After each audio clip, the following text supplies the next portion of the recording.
잠언 3장 11절부터 26절까지 제가 읽습니다. 내 아들아, 여호와의 징계를 경히 여기지 말라. 그 꾸지람을 싫어하지 말라. 대저 여호와께서 그 사랑하시는 자를 징계하시기를 마치 아비가 그 기뻐하는 아들을 징계함같이 하시느니라. 지혜를 얻은 자와 명철을 얻은 자는 복이 있나니 이는 지혜를 얻는 것이 은을 얻는 것보다 낫고 그 이익이 정금보다 나음이니라.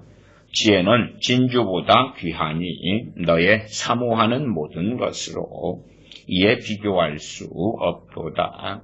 그 우편 손에는 장수가 있고 그 좌편 손에는 부귀가 있나니 그 길은 즐거운 길이요 그 첩경은 다 편강이니라. 지혜는 그 얻은 자에게 생명나무라. 지혜를 가진 자는 복되도다.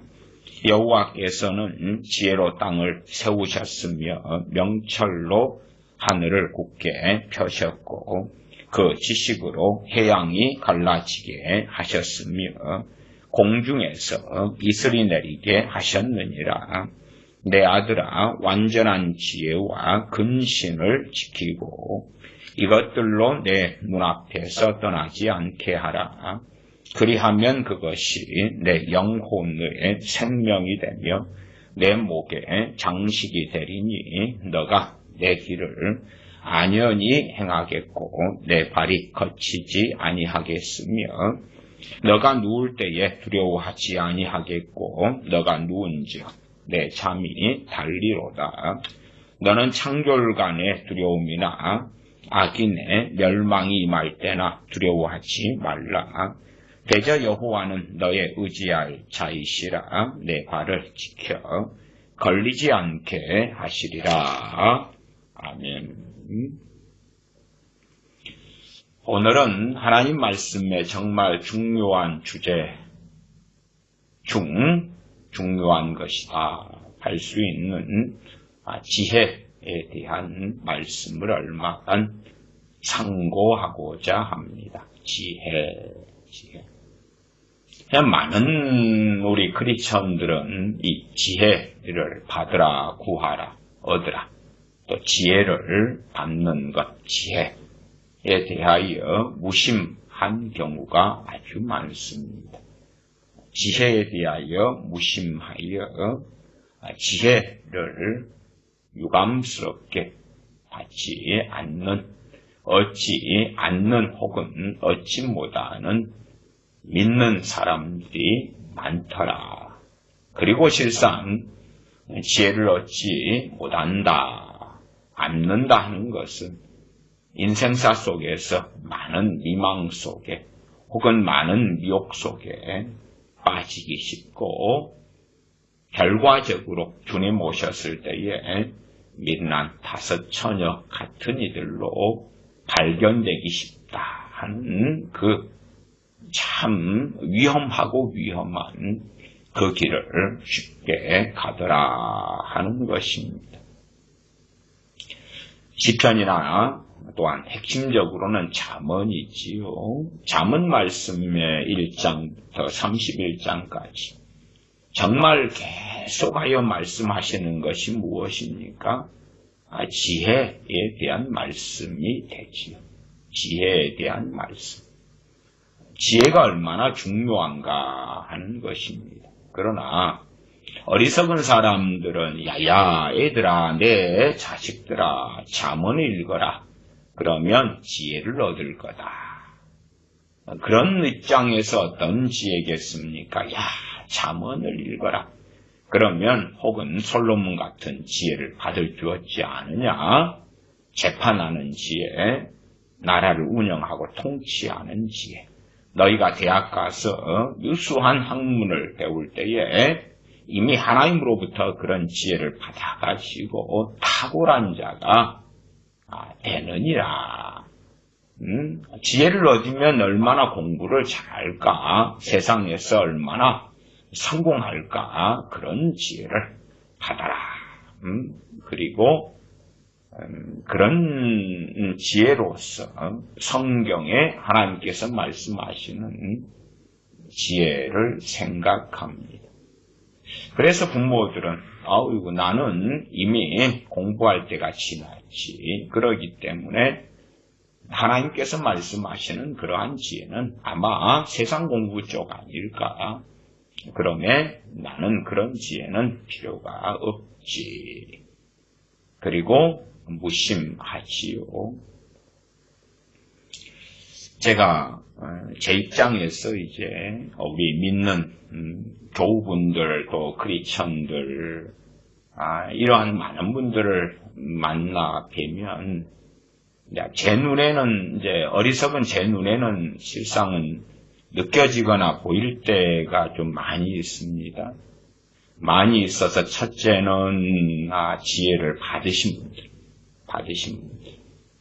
지혜를 받으신 분들이 있습니다. 지혜를 받았는데 소위 말하면 물로 이야기하면 물에 발을 담근 분들, 지혜의 발을 담그신 분들, 지혜가 이제 발목까지 이렇게 들어가신 분들, 무릎까지 들어가신 분들, 허리까지 차서 헤엄칠 정도로 아주 많이 들어가신 분들까지 어쨌든 기본적으로는 최소한 물로 비유한다면 지혜를 물로 비유하는 것입니다. 지혜 가운데 들어가신 분들이 있더라. 그 중에서 정도의 차이는 당연히 많이 차이 나지요. 그리고 이제 지혜가 없으신 분들, 믿는 분인데 지혜가 없는 분들, 지혜를 받지 않았거나 혹은 받지 못했거나 그런 분들. 지혜를 받지 못했다는 이야기는 이 잠언 말씀 가운데서도 잠언 14장 6절로 한다면 그런 말씀이 됩니다. 거만한 자는 지혜를 구하여도 얻지 못하였거니와 거만한 자는 지혜를 구하여도 얻지 못하였거니와 거만한 자다. 우리 이해하기 쉽게요. 주님보다 다른 것들을 더 의지하는 자가 되겠지요. 또 한편으로는 교만한 사람도 될 것입니다. 진실로 거만한 사람은 주님보다 돈을 의지하거나 주님보다 사람을 의지하거나 주님보다 자기의 능력을 의지하거나 주님보다 자기의 지혜를 의지하거나 거만이죠. 거만. 하나님의 자녀들에게 있어서의 거만하고요. 세상 사람들이 통념적으로 가지는 거만의 개념은 중복되는 게 조금 있지만 다른 것이 아주 많습니다. 교만도 마찬가지입니다. 성경에서 말씀하는 교만하고요. 세상 사람들이 일상사에서 사용하는 교만하고는 조금의 공통점이 있어도 차이점은 훨씬 더 많다. 그렇게 말씀을 드리겠습니다. 우리 자신의 교만이란 무엇이겠습니까? 다양하지요. 제가 교만에 대해서도 여러 말씀을 드려왔었습니다. 하나님께서 은혜로 주신 것을 내 능력이 이렇노라 하면 교만이지요. 저도 설교자로서 말씀을 전하지만은 제 능력에서 나온 설교나 가르침이나 그런 것은 결코 아니기 때문에 제가 설교자로 살아가면서도 내가 이런 사람이요 한다면 말로 다 할 수 없는 교만 속에 빠져든 것이 될 것입니다. 상담하는 사람으로도 오랫동안 살아오고 있습니다. 거의 이제 한 30여 년 가까이 되는 것 같아요. 그래서 상담을 잘했더니 결과가 너무 좋은데 정말 놀라운 카운셀러, 놀라운 상담자시군요. 결코 그럴 리가 없지요. 저는 하나님께서 주시는 은혜와 은사로 상담을 하는 것입니다. 어쨌든 하나님의 은혜로 주어진 것들을 가지고 내가 했소, 내가 이런 사람이요 하는 영광을 취한다면 말로 다 할 수 없는 교만이겠지. 나아가 거만과 비슷하다 그 말이에요. 내 자신을 의지하거나 다른 것들을 의지하거나 구하거나, 구하는 게 잘못은 아닌데 필요할 것들은 우리는 하나님의 자녀로서 구하여 받습니다. 그러나 그것들을 의지하고 의뢰하는 것은 정반대의 길에 서지요. 그래서 그런 것들 거만하다.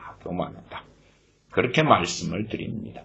그래서 지혜를 받지 못하는 사람, 거만한 자가 받지 못한다 그랬잖아요. 받지 않는 게 아니라 받지 못하는 것.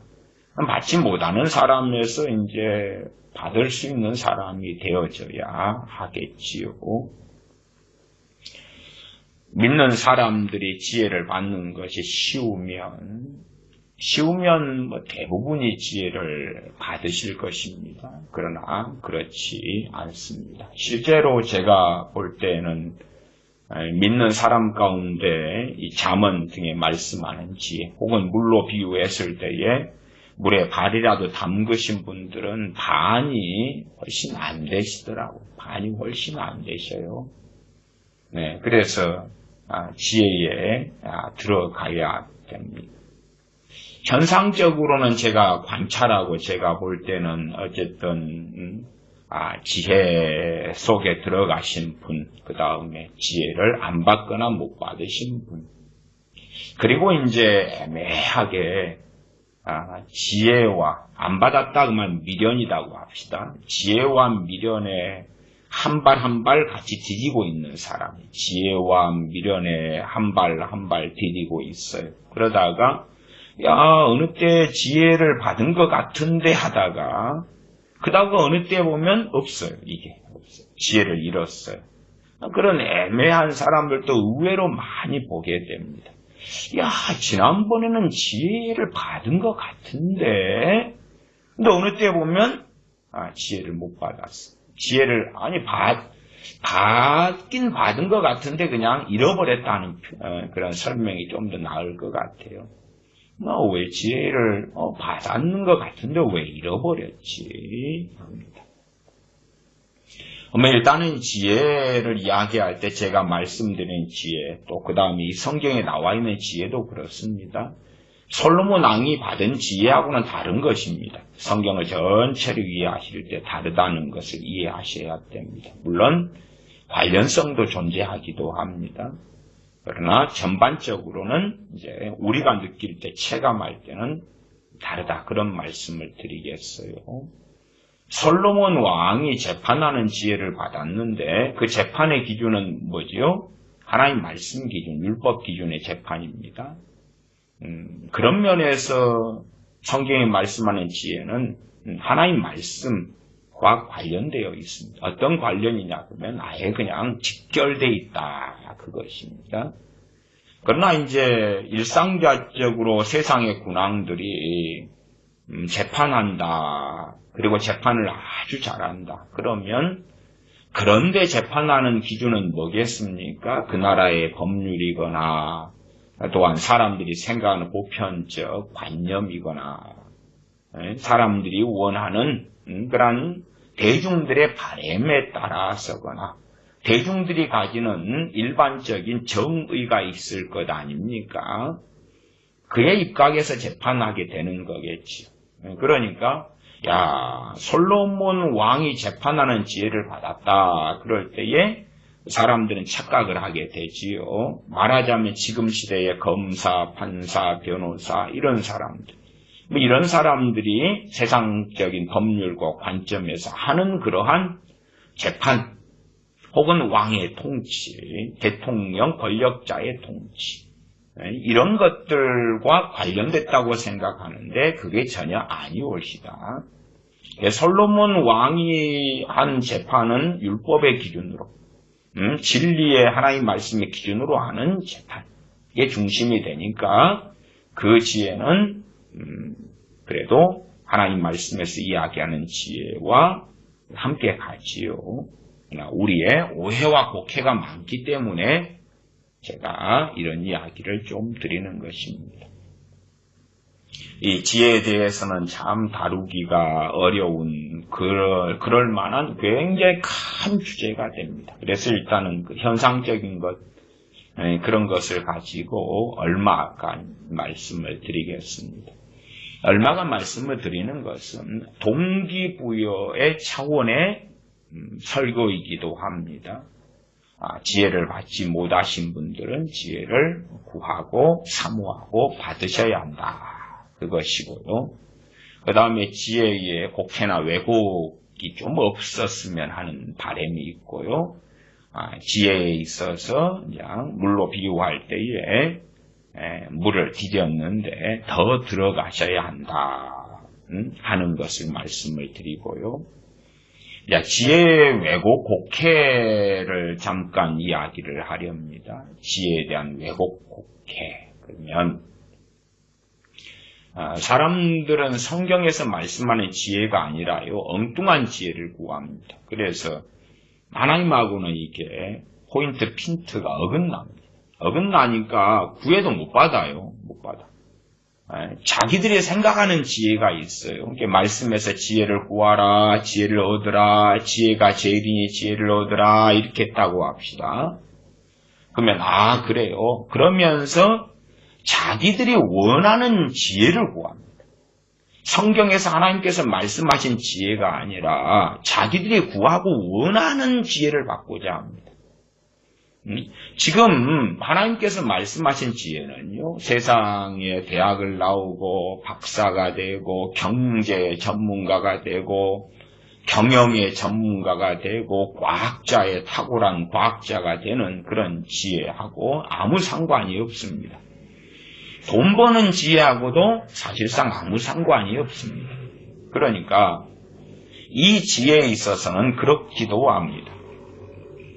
이 지혜를 아주 탁월하게 받았는데 가난뱅이로 살다가 죽을 수도 있다 그 말. 돈 버는 것하고는 별로 상관이 없습니다. 그것은 세상 지혜나 재능을 많이 가진 사람들이 돈을 잘 벌고 유능하겠지요. 하나님으로부터 오는 지혜는 나를 유능하게 만들지는 않습니다. 또한 성공하게 만들지도 않습니다. 그러니까 여러분의 자녀들에게 하나님 지혜를 주십시오. 그럴 때 그 지혜는 무슨 지혜지요?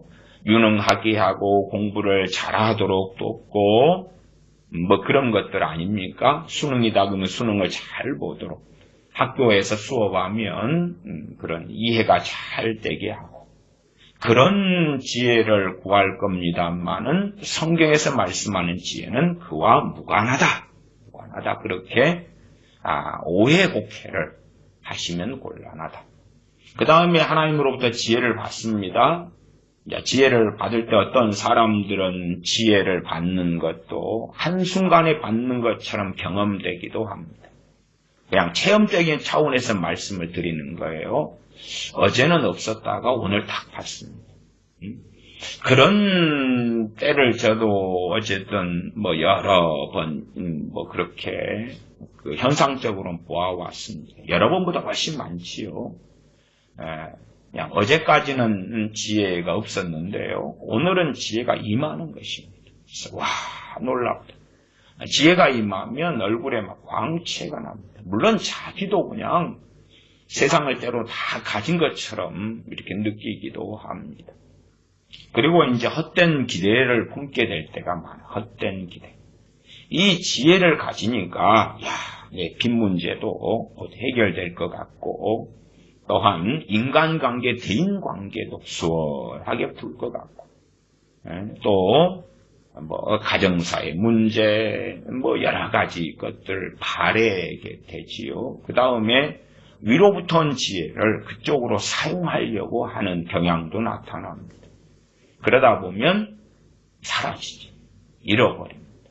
지혜를 그래서 관리를 잘하는 사람도 있고 받았다가 잃어버린 사람도 있고, 지혜를 받은 다음에 그때는 뭔가가 깨달아지고 느껴지고 쉽게 이해되고 알아지고, 사실은 진실로는 그것이 하나님의 말씀과 관련되어 있어요. 그 부분에서 그런데 세상의 삶에서도 그 지혜가 다 작동하기를 원한다 그 말이에요. 또 그걸 바라고 그런 지혜인 걸로 착각들을 하시더라. 그러면 어그러지고 어긋나는 경우가 많습니다.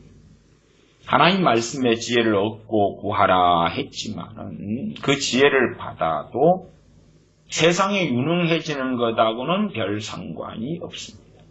별 상관이 없습니다. 제가 예를 들어 지난 시간에도 제가 지혜받은 이야기를 사실은 이제 뭐 크게 넓게 잡으면 지혜받은 이야기가 보편적 지혜부터 좀 더 이야기해야 됩니다만은 그냥 경험의 두 가지 경험을 중심으로 이야기를 지난 시간에 설교할 때에 예제를 삼아서 말씀을 드리기도 했습니다. 그러면 제가 하나님으로부터 지혜를 예를 들어 95년에 2월 정도인가 받았는데 그렇다 해서 제가 손에 무슨 기술이 생겼다거나 아니면 그때부터 이제 주식을 잘하고 부동산 투자를 잘하고 아니면 어떻게 하면 성공의 길이 보이는가 그런 것하고는 아무 관련이 없었다거나 어쨌든 지혜가 오니까 기쁨도 생기고 뭔가 되는 것 같고 막 그런단 말이에요. 그 지혜가 하나님 말씀과 함께 가는 그런 것이라고 말씀을 지금 드리고 있는 것입니다. 제가 하는 무슨 손재주가 생기는 것도 아니고 기술이 생기는 것도 아니고 또 어떤 분야의 전문성이 생기는 길이 열리는 것도 전혀 아닙니다. 사실은 우리가 그러한 세상적인 성공을 더 원할수록 그러한 지혜에 대하여 별로 하나님으로부터 위로부터 오는 지혜에 대하여 별로 가치가 없게 얼마든지 느낄 수가 있습니다. 그러나 우리는 영원한 삶을 살아야 됩니다. 그리고 이 땅 위에서 어떻게 사는가에 따라서 또한 살았는가에 따라서 주님 앞에 서서 재판을 받지요. 그걸 백보자 심판이라고 하지요. 분명히 성경에서 말씀하는 지혜에 대하여 참 많이 나온 성경 중에 신약 성경이 야고보서입니다. 일단은 잠언 3장의 말씀은 제가 좀 이렇게 읽고 설명을 하고요. 야고보서 본문 하나 제가 먼저 읽겠습니다. 지혜에 대한 오해와 곡해를 좀 정리해야 되지요. 잘하는 말씀이라고 생각합니다. 야고보서 3장 17절 제가 읽으면 오직 위로부터 난 지혜는 종류가 많이 있어요. 세상 지혜도 있고 제갈공명 같은 삼국지에 나오는 사람의 군사적인 전쟁하는 전략 전술의 지혜도 있을 것이고 그러나 위로부터 난 지혜는 그런 과는 아니다. 그 말이에요. 오직 위로부터 난 지혜는 첫째 성결하고 다음에 화평하고 관용하고 양순하며 긍휼과 선한 열매가 가득하고 편벽과 거짓이 없나니 이게 위로부터 난 지혜다 그 말이에요. 사람을 조종하고 지배하고 사람을 조종하고 지배하는 걸 어리석은 사람들은 그렇게도 생각합니다. 사람을 변화시킨다 그렇게도 생각합니다. 왜? 다른 사람들이 어떻게 변화되기를 원합니까? 내 입장에서 이롭게, 내 입장에서 편하게 그렇게 변화되기를 원하니까 지배하고 조종해서 내 입맛에 맞추어서 사람이 행동한다. 그러면 그 조종하는 것을 지혜라고 생각할 수 있다 그 말이에요. 그러나 이 위로부터 난 지혜는 결코 그런 것은 아니다. 그래서 하나님의 말씀과 이 지혜와 연관성은 야고보서 3장 17절대로 오직 위로부터 난 지혜는 첫째 성결하자. 하나님 말씀이 성결해요. 하나님의 계명은 순결하고 우리의 영혼을 새롭게 하고 소성시키지요. 성결하고 다음에 화평하고 이 화평이 사람과의 화평을 이야기하는 그 화평이 아닙니다. 하나님과 우리 사이의 화평을 이루는 것이 위로부터 난 지혜다 그 말이에요. 사람 사이에서는 화평이 아니라 얼마든지 불화로 가기도 하고 또한 단절로 가기도 합니다. 그래서 그리스도의 교훈을 지나쳐 가지지 않는 자들 오거든 인사도 하지 말고 집에 들이지도 말라 그러지요. 또한 고린도전서 5장에 이러이러한 악한 자들은 너희 가운데 내어 쫓으라 그러죠. 그들 가운데 화평이 아닙니다.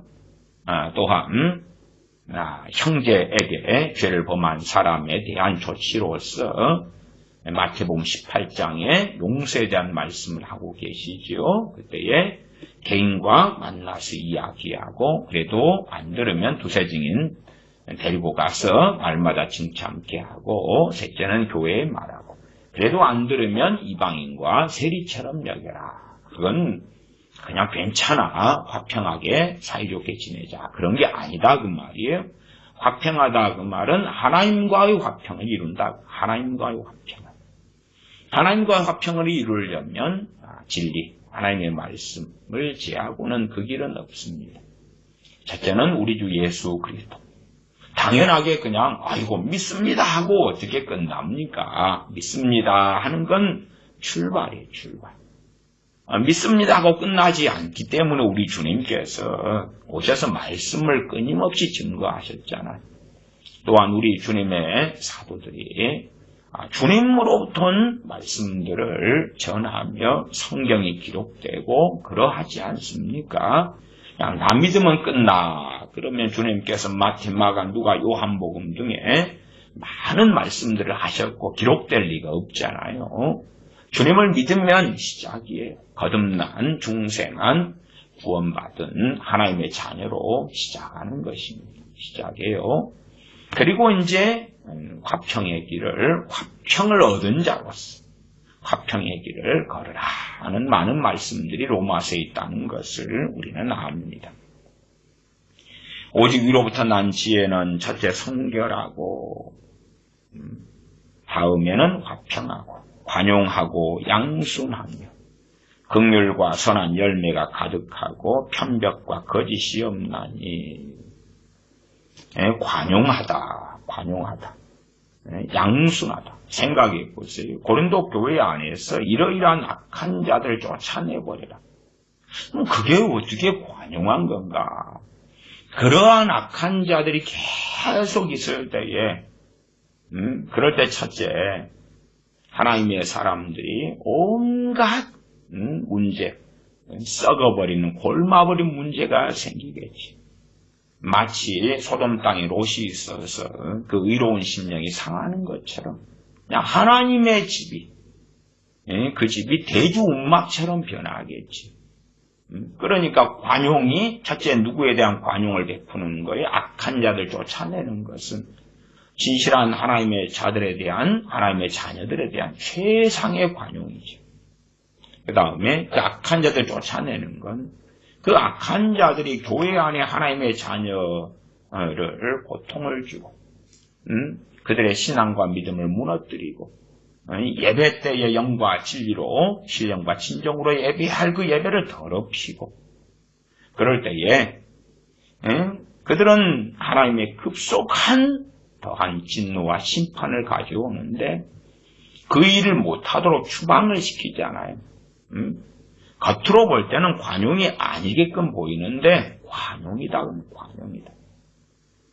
책망이 필요한 사람에게 책망을 하는 게 최고의 관용이지요. 암덩어리가 있는 사람을 암을 수술해서 고쳐주는 게 관용이겠지요. 그러나 암덩어리가 있는데 수술할 의사가 수술하지 않고 괜찮다고 염려하지 마시라고 그렇게 보내면 그게 어떻게 관용이겠는가 이해를 잘 하셔야 됩니다. 위로부터 난 지혜를 이야기하는 것이고 이 잠언이 위로부터 난 지혜 하나님으로부터 오는 지혜를 이야기하는 것입니다. 이것이 중요한 것인데 사람들은 그 지혜를 멸시하거나 무시하거나 또한 구하려고 하지 않습니다. 야고보서 1장에 누구든지 지혜가 부족하거든 후히 주시고 꾸짖지 아니하시는 하나님께 구하라. 그리하면 주시리라 말씀하죠.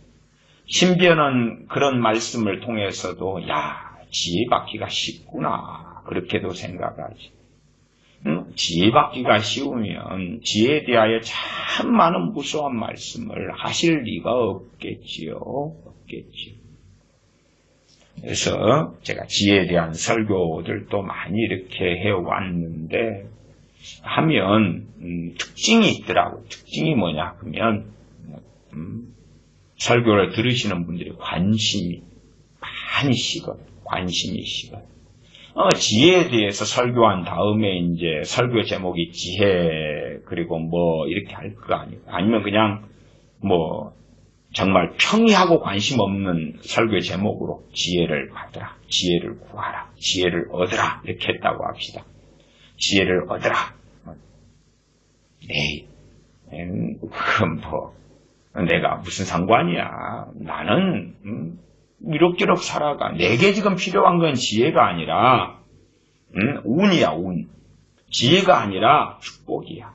지혜가 아니라 로또, 당첨되는 로또 번호야. 지혜가 아니라 좋은 직장이야. 지혜가 아니라 능력이야.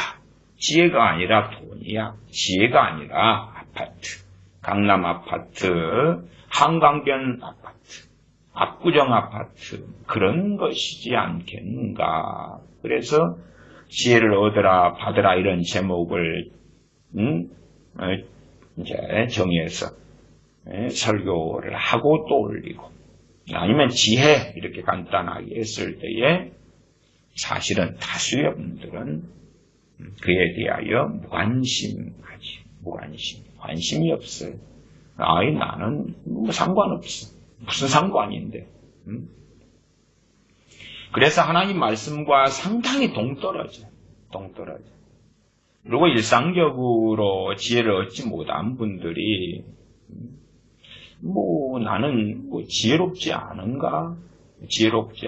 그래서 부부싸움도 많이 사람들이 하잖아요. 우리 크리스천들이 같이 부부로 살아도 부부싸움을 많이 합니다. 왜 부부싸움 많이 합니까? 내가 옳으니까. 내 판단, 내 생각을 상대방에게 계속하여 어필하지요. 상대방도 당신 뜻, 판단, 생각이 옳다고 보지 않아. 이것이 더 옳다고 보여. 그렇게 해서 함께 싸우고 다투지요. 우리가 가진 믿는 사람들이 가지는 이런 판단의 근거, 원전은 어디가 돼야 됩니까? 하나님의 말씀이 돼야 돼요. 하나님 말씀이 원전이 돼야 돼요. 하나님 말씀이 원전. 그런데 하나님 말씀, 솔로몬의 재판도 율법이 원전이 되어서 그 기준으로 했었어야 하고 또 솔로몬이 지혜를 받은 다음에 상당한 시간 동안에는 그러했다. 말씀을 드리겠습니다. 그런데 우리의 판단의 근거는 하나님 말씀이 아닐 때가 많아요. 하나님 말씀의 판단의 근거로 해서 그것이 서로 납득이 되면 그때 동의하고 그때의 방향성 수정하고 바꾸고 해야 되는데 기준이 유감스럽게 아닐 때가 참 많다. 물론 동일한 성경의 말씀이 있어도 해석은 복잡하고 다양하고 그리고 그 가운데 틀린 해석들이 많이 섞여 있고 자기의 논리에 따라서 이 성경 말씀은 이렇게 해석되는 게 맞아. 그리고 달려가는 이들도 아주 많습니다. 그래서 지혜를 받은 사람도 정도의 차이가 많더라. 그 다음에 못 받은 사람 많더라. 그 다음에 못 받은 사람도 미련이라고 합시다. 근데 미련인데 지혜에 좀 더 가까이 나아갈 수 있는 미련한 정도. 아니면 아주 거리가 먼 사람도 있고. 그래서 아셔야 될 것은 하나님께 지혜를 받았다 해서 그것하고 돈 버는 것하고는 일단 상관이 없다. 부동산 투자, 주식 투자, 또 성공하는 것, 돈 잘 버는 것, 그런 것하고는 상관이 없다는 건 아셔야 돼요. 하나님께 지혜 받으면 그것도 딴 사람 1,000만 원 벌 때 나는 5,000만 원, 1억을 벌 수 있는 것, 그건 아니고요. 또 그런 하나님으로부터 지혜를 받으면은 회사에서 내가 일을 잘 해가지고 업무 실적이 좋아지면서 승승장구해가지고 승진을 빨리 하고 막 그런 것도 또 아닙니다. 그런 게 아니에요. 그런 쪽에서 지혜를 이제 구하니까 안 맞아요. 핀트가 안 맞아요. 이 지혜는 하나님 말씀과 직결되어 있다. 하나님 말씀을 아는 그러한 지혜가 된다. 그러나 지혜를 받았다 해서 하나님 말씀을 알게 되는 것은 아닙니다. 알게 되는 건 아니에요. 그것을 또 이해하셔야 됩니다. 비유하자면 그런 것입니다. 내가 어떤 재능이 있다고 합시다. 어떤 재능이 있으면은 그 재능을 가지고 이제 내가 먹고 산다고 합시다. 그럼 재능이 있다는 것, 재능이 딱 있으니까, 그 다음에 그걸 근거로 해서 막 일도 안 했는데 돈이 막 들어옵니까? 그렇지 않잖아요. 그 재능이 있으니까 좋은 직장 직업이 들어오고 재능이 있다는 전제 속에 가만히 소파에 앉아서 재능이 있어요. 드라마나 보고 TV나 보고 앉아 있는데 그리고 이제 무직자 시직자로 있다 그 말이에요. 근데 막 돈이 한 달에 월급으로 어느 회사에서 1,000만 원씩 입금이 되고 그러느냐? 안 그렇다 그 말이에요. 아니면 내가 화물차 운전수, 화물차로 먹고 살아요. 지혜를 받았다. 그래도 화물차가 딱 생겼다. 그렇게 비유하십시다. 근데 나는 운영하러 안 가. 화물을 날라야 될 거 아니에요. 날라야 돼. 근데 화물차는 이제 없다가 생겼어요. 화물차 운전해가지고 먹고 살아야 되는데 운전 안 해. 화물차가 있어. 화물차가 알아서 하겠지. 그럴 수 없는 것처럼 지혜를 받았어요. 받은 상태에서는 실제적으로 받기 전이나 받은 후나 많은 차이를 안 느끼고 못 느낄 수 있다. 그 지혜를 받아가지고 지혜를 얼마나 성장시키는가, 얼마나 활용하는가, 얼마나 사용하는가. 그런 문제하고 지혜를 통해서 열매를 얻는 것이 그렇게 함께 가는 것이지.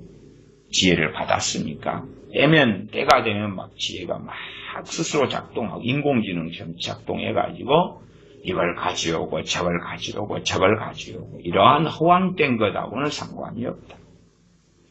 그래서 상당한 사람들이 말씀하고 다른 지혜를 구하고 허황된 걸 막 구해요.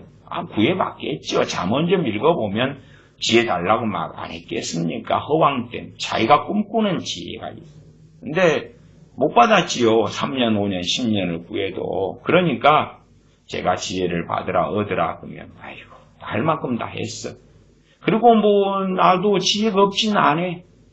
나도 그래서 지혜가 없진 않으니까 직장생활도 하고 가정생활도 하고 뭐 사는 거 아니겠어요? 나도 없지 않아. 그렇게 살아가더라.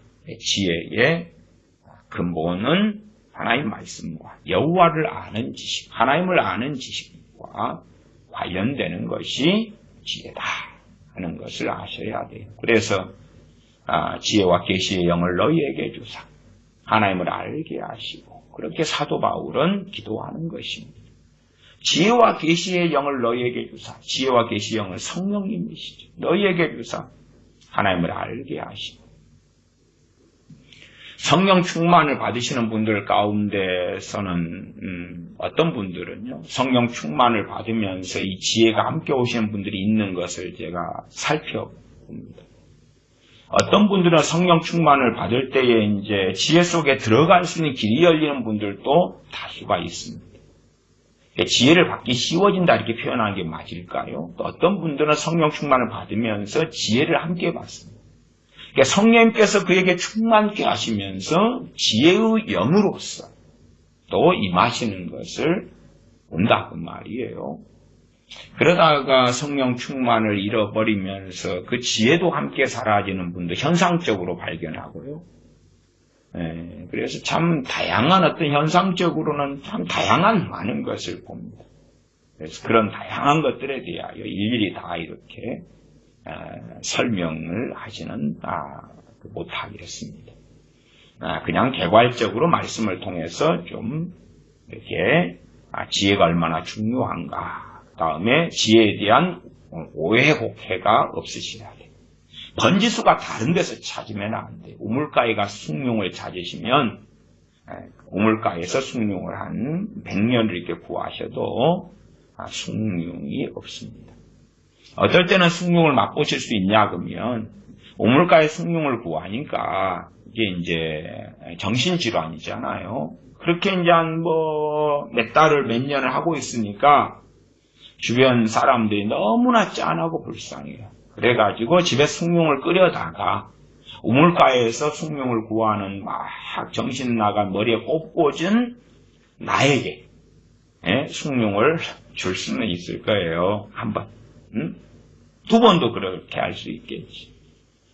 그래서 우물가에서 이상한 방식으로 숭늉은 한두 번은 맛볼 수 있을지 몰라도 정상적으로 어떻게 우물가에서 숭늉이 나오겠냐 그 말이에요.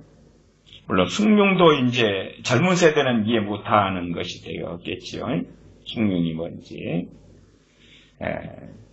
우물가에서는 숭늉은 마실 수도 없습니다. 그런 어리석음처럼 또 중국집에 가가지고 중국집 짜장면, 짬뽕, 탕수육 하잖아요. 중국집 양장피, 라오기 이렇게 그런 데서 이제 스파게티 달라고 그러면 중국집 사장님이 웃으실 거 아니에요. 스파게티 집은 딴 데 있으니까 그리 가세요. 그런 거예요. 이게 하나님께 지혜를 보면서 엉뚱한 지혜를 구하는, 엉뚱한 지혜를, 말도 안 되는 지혜를 원하고 바라는 거예요. 그냥 소식이 없잖아요. 소식이 없어. 그러면 그냥 받은 걸로 치자. 받은 걸로 치자. 그렇게 많이 구했으니 받은 걸로 치자. 아니면 안 주시는갑지. 끝. 그렇게 하는 사람들이 많이 있다 그 말이에요. 어쨌든 지혜에 대하여 잘 모르는 사람들이라도 어느 때 받는 사람들이 있더라. 받으면 막 바로 즉각적으로 받는 것 같은 분들은 얼굴에 광채가 나고 막 기쁨이 충만해지는 것도 함께 가더라고요. 물론 그것이 뿌리 내리고 유지가 되느냐 그렇지 않느냐 하는 또 다른 문제. 이게 받은 다음에 그 다음에 금방 잃어버린 분도 저는 여러 분을 봤어요. 그리고 이제 어떤 분들은 그냥 오늘 받았다, 어제 받았다 그렇게 말할 수 없이 스무스하게 부드럽게 지혜가 점점점 더해가는 지혜가 더해갔다 그러잖아요. 우리 주님에 대해서 지혜가 더해가셨어.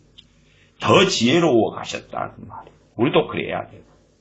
그러니까 어느 때 지혜가 좀 없는 것 같은데 그랬는데 좀 생기고 더 이렇게. 어떤 사람은 아예 그냥 확연하게 지혜가 전혀 없어. 근데 와 지혜로워졌네. 이렇게 확 바뀌는 이런 상황들을 봐왔습니다. 이제 말씀을 가리키면서 이렇게 교제하고 시간을 보내다 보면 말씀을 막 이렇게 성경을 듣고 말씀의 원리를 막 듣다가 어떤 분은 1시간, 2시간 이야기하다가 지혜를 갑자기 확 받아버려. 지혜를 확 받아. 말씀에 대한 거니까. 마치 차 운전수에게 화물차 운전수, 화물차가 생기고 자동차, 버스, 택시 운전수가 택시가 생기고 이런 것이지요. 그걸 이제 운행을 하고 굴려야 되겠지. 어쨌든 확 받아버려. 그러다가 이제 잃어버린 경우도 있지만은, 그때 되면 얼굴에 막 광채가 납니다. 근데 이제 그 지혜를 엉뚱한 데 쓰려고 하면 안 맞겠지요. 택시를 받아서 택시를 가지고 농사를 지으려고 밭으로 몰고 들어가면 되겠어요. 그런 건 잘 안 되겠지. 일단은 지혜는 하나님 말씀과 직결된다. 하나님 말씀과 결코 뗄래야 뗄 수가 없다. 그래서 하나님 말씀을 너무 잘 알아도 부자 되는 것하고는 상관이 없어요. 우리 사도 바울께서 하나님 말씀 너무 알고 주님으로부터 계시를 받고 살아왔는데 사도 바울께서 배도 고프시고 굶주리시고 그렇게 믿음이 좋으셨어요. 아니, 그랬던 건 우리가 다 알지 않습니까? 하나님의 사람들 가운데서 아브라함이나 욥이나 요셉도 그러고 어떤 이들은 부욕해 살았어요, 세상에서. 어떤 분들은 또 가난하게 살았고 어떤 분들은 뭐 적당하게 살았고 다양합니다. 에? 하나님의 지혜를 받았다 해서 부자로 사는 것하고는 상관이 없어요. 부자로 살려면 이제 뭐 배경도 괜찮아야 되고 하나님의 또 복을 받아서 그런 경우도 있습니다. 좋은 기회들을 잘 타기도 하고 그리고 사람 주변에 좋은 사람들이 있어서 함께 손을 잡아서 이끌어주는 경우도 있고 또 재능이 좋고 뭐 기타 등기 여러 이유가 있겠지요. 그러지 하나님으로부터 지혜가 왔다 그래서 잘 먹고 잘 살고 부자 되고 그런 거랑은 별로 상관없습니다. 상관없어요. 그러니까 하나님 말씀을 아는 지혜와 관련됩니다. 주님께서 참 끊임없이 하셨던 말씀으로는 그렇게 이야기하겠습니다. 성경에 아주 많이 나와 있으니까 몇 가지 구절만 예제로 제가 읽어드리겠습니다. 뻔한 말씀이에요. 마가복음 4장 9절에 들을 귀 있는 자는 들으라. 들을 귀 있는 자는 들으라. 이 들을 귀가 이게 지혜를 이야기합니다. 마가복음 4장 23절에 들을 귀 있는 자는 들으라 하시니라. 들을 귀 있는 자는 들으라. 누가복음 8장 8절에 씨 뿌리는 비유를 말씀하시면서 더러는 좋은 땅에 떨어짐에 나서 100배의 결실을 하였느니라. 이 말씀을 하시고 외치시되 들을 귀 있는 자는 들을지어다. 주님께서 씨 뿌리는 비유 같은 걸 하시면서 누구에게 들으라 그래요? 다에게가 아니에요. 들을 귀를 가진 사람이 듣는 거예요. 들을 귀를 가진 사람. 그 들을 귀가 지혜입니다. 지혜. 때로는 지혜, 명철, 총명 이렇게도 말하지요. 지혜입니다. 지혜. 대표적으로 지혜지요. 주님께서 말씀을 막 하시면서 들을 귀가 없는 사람한테도 설명을 해주시면서 아니면 들을 귀를 만들어주마 그런 건 아닙니다. 그건 누구의 몫이냐 그러면 우리 자신의 몫이기 때문에 우리에게 명령을 하시는 것입니다. 주님이 해주시는 몫이 아니고 물론 우리가 정당하고 바르게 말씀에 따라서 구하면 주시는 것. 구하면 주시는 것. 왜? 그건 하나님의 말씀에 명확하고 명백한 것이니까. 그러나 자동적으로 어이 주님 내 자식이 들을 귀가 없는데요. 들을 귀를 주셔요. 알아듣도록 더 자세하게 설명을 해주세요. 그렇게 해서 알아듣게 되는 것은 아니다는 것은 아셔야 됩니다. 누가복음 14장 35절에 소금이 맛을 잃으면 쓸모가 없다 하는 그리스도인이 소금인데 맛을 잃으면 버려진다. 그런 내용의 말씀 가운데 누가복음 14장 35절도 땅에도 걸음에도 쓸데없어 맛을 잃어버린 소금이지요. 쓸데없어 내어버리느니라. 그 다음에 들을 귀가 있는 자는 들을지어다 하시니라. 주님께서 이 땅에 오셔가지고 어떤 사람들 들을 귀가 생겼습니까? 기본적으로는요. 주님 오실 길 예비하러 누가 왔지요? 세례 요한이 왔습니다. 세례 요한이 와가지고 죄사함을 얻게 하는 세례, 그 다음에 회개하라고 외쳤어요. 회개하라고 외쳤습니다. 거기에 하나님의 말씀을 따라 회개하는 사람들. 이런 사람들이 무엇을 얻게 되었느냐 할 때 들을 길을 얻게 돼요. 들을 길을. 오실 길을 예비를 했어요. 들을 길을 얻게 되니까 주님 말씀하실 때에 알아먹는 거예요. 세례 요한을 선자로 알았던 다수의 사람들이 들을 길을 얻어가지고 주님께서 말씀을 증거하실 때에 알아먹는 이들이 많았다. 그렇게 말씀을 드리겠습니다. 또한 요한계시록의 2장에 3장에 얼마나 거듭합니까? 그냥 절마 좀 읽으면 요한계시록 2장 7절, 2장 11절, 2장 17절, 2장 29절, 3장 6절, 3장 13절, 3장 22절 막 이렇게 나오면서 귀 있는 자는 성령님이 교회들에게 하시는 말씀을 들을지어다. 제가 그 미혹당에서요, 귀신의 음성을 듣고 살면서 성령의 음성입니다, 주님의 음성입니다, 이렇게 생각하는 사람들이 사실은 너무 많이 만났어요. 너무 많이 만났어요. 그래서 제가 하나님의 음성에 대해서 바르게 듣는 건 뭐고, 미혹된 걸 듣는 건 뭐고, 아마 그런 설교만 해도 수십 편을 했을 것입니다. 네?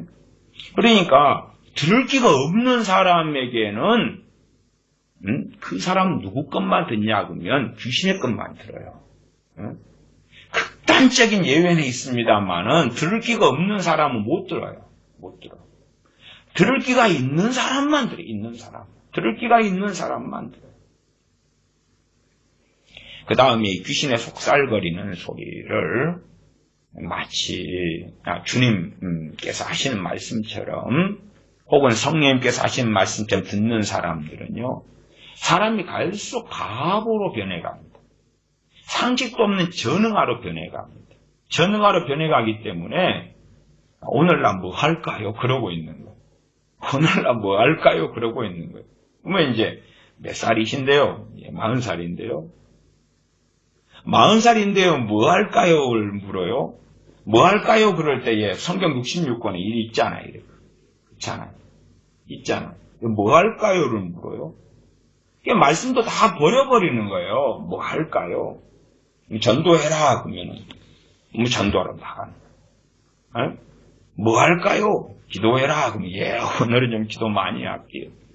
아니 자기 일상사에서 가정생활, 직장생활, 또 대인관계, 가족과의 관계, 또한 뭐 있잖아요. 이렇게 딱 보고 자기의 삶을 자기가 어떻게 정돈을 해나가면서 주님 안에서 살아야 될 터인데 그냥 믿는 자가 돼가지고 시키는 대로 할게요. 버튼만 눌러주세요. 그러면 내가 이렇게 갈게요. 그런 전응하에 떨어져 버려요. 자, 하나님께서 우리에게 말씀하신 여러 통로가 있지요. 그 중에 하나로 제가 하나님의 음성하고 시리즈로도 할 때에 지혜. 그렇지 않아요? 지혜잖아요, 지혜. 근데 그 잘못된 음성 듣게 하는 사람들은 지혜가 없어요. 지혜로 응답을 받지를 못해요.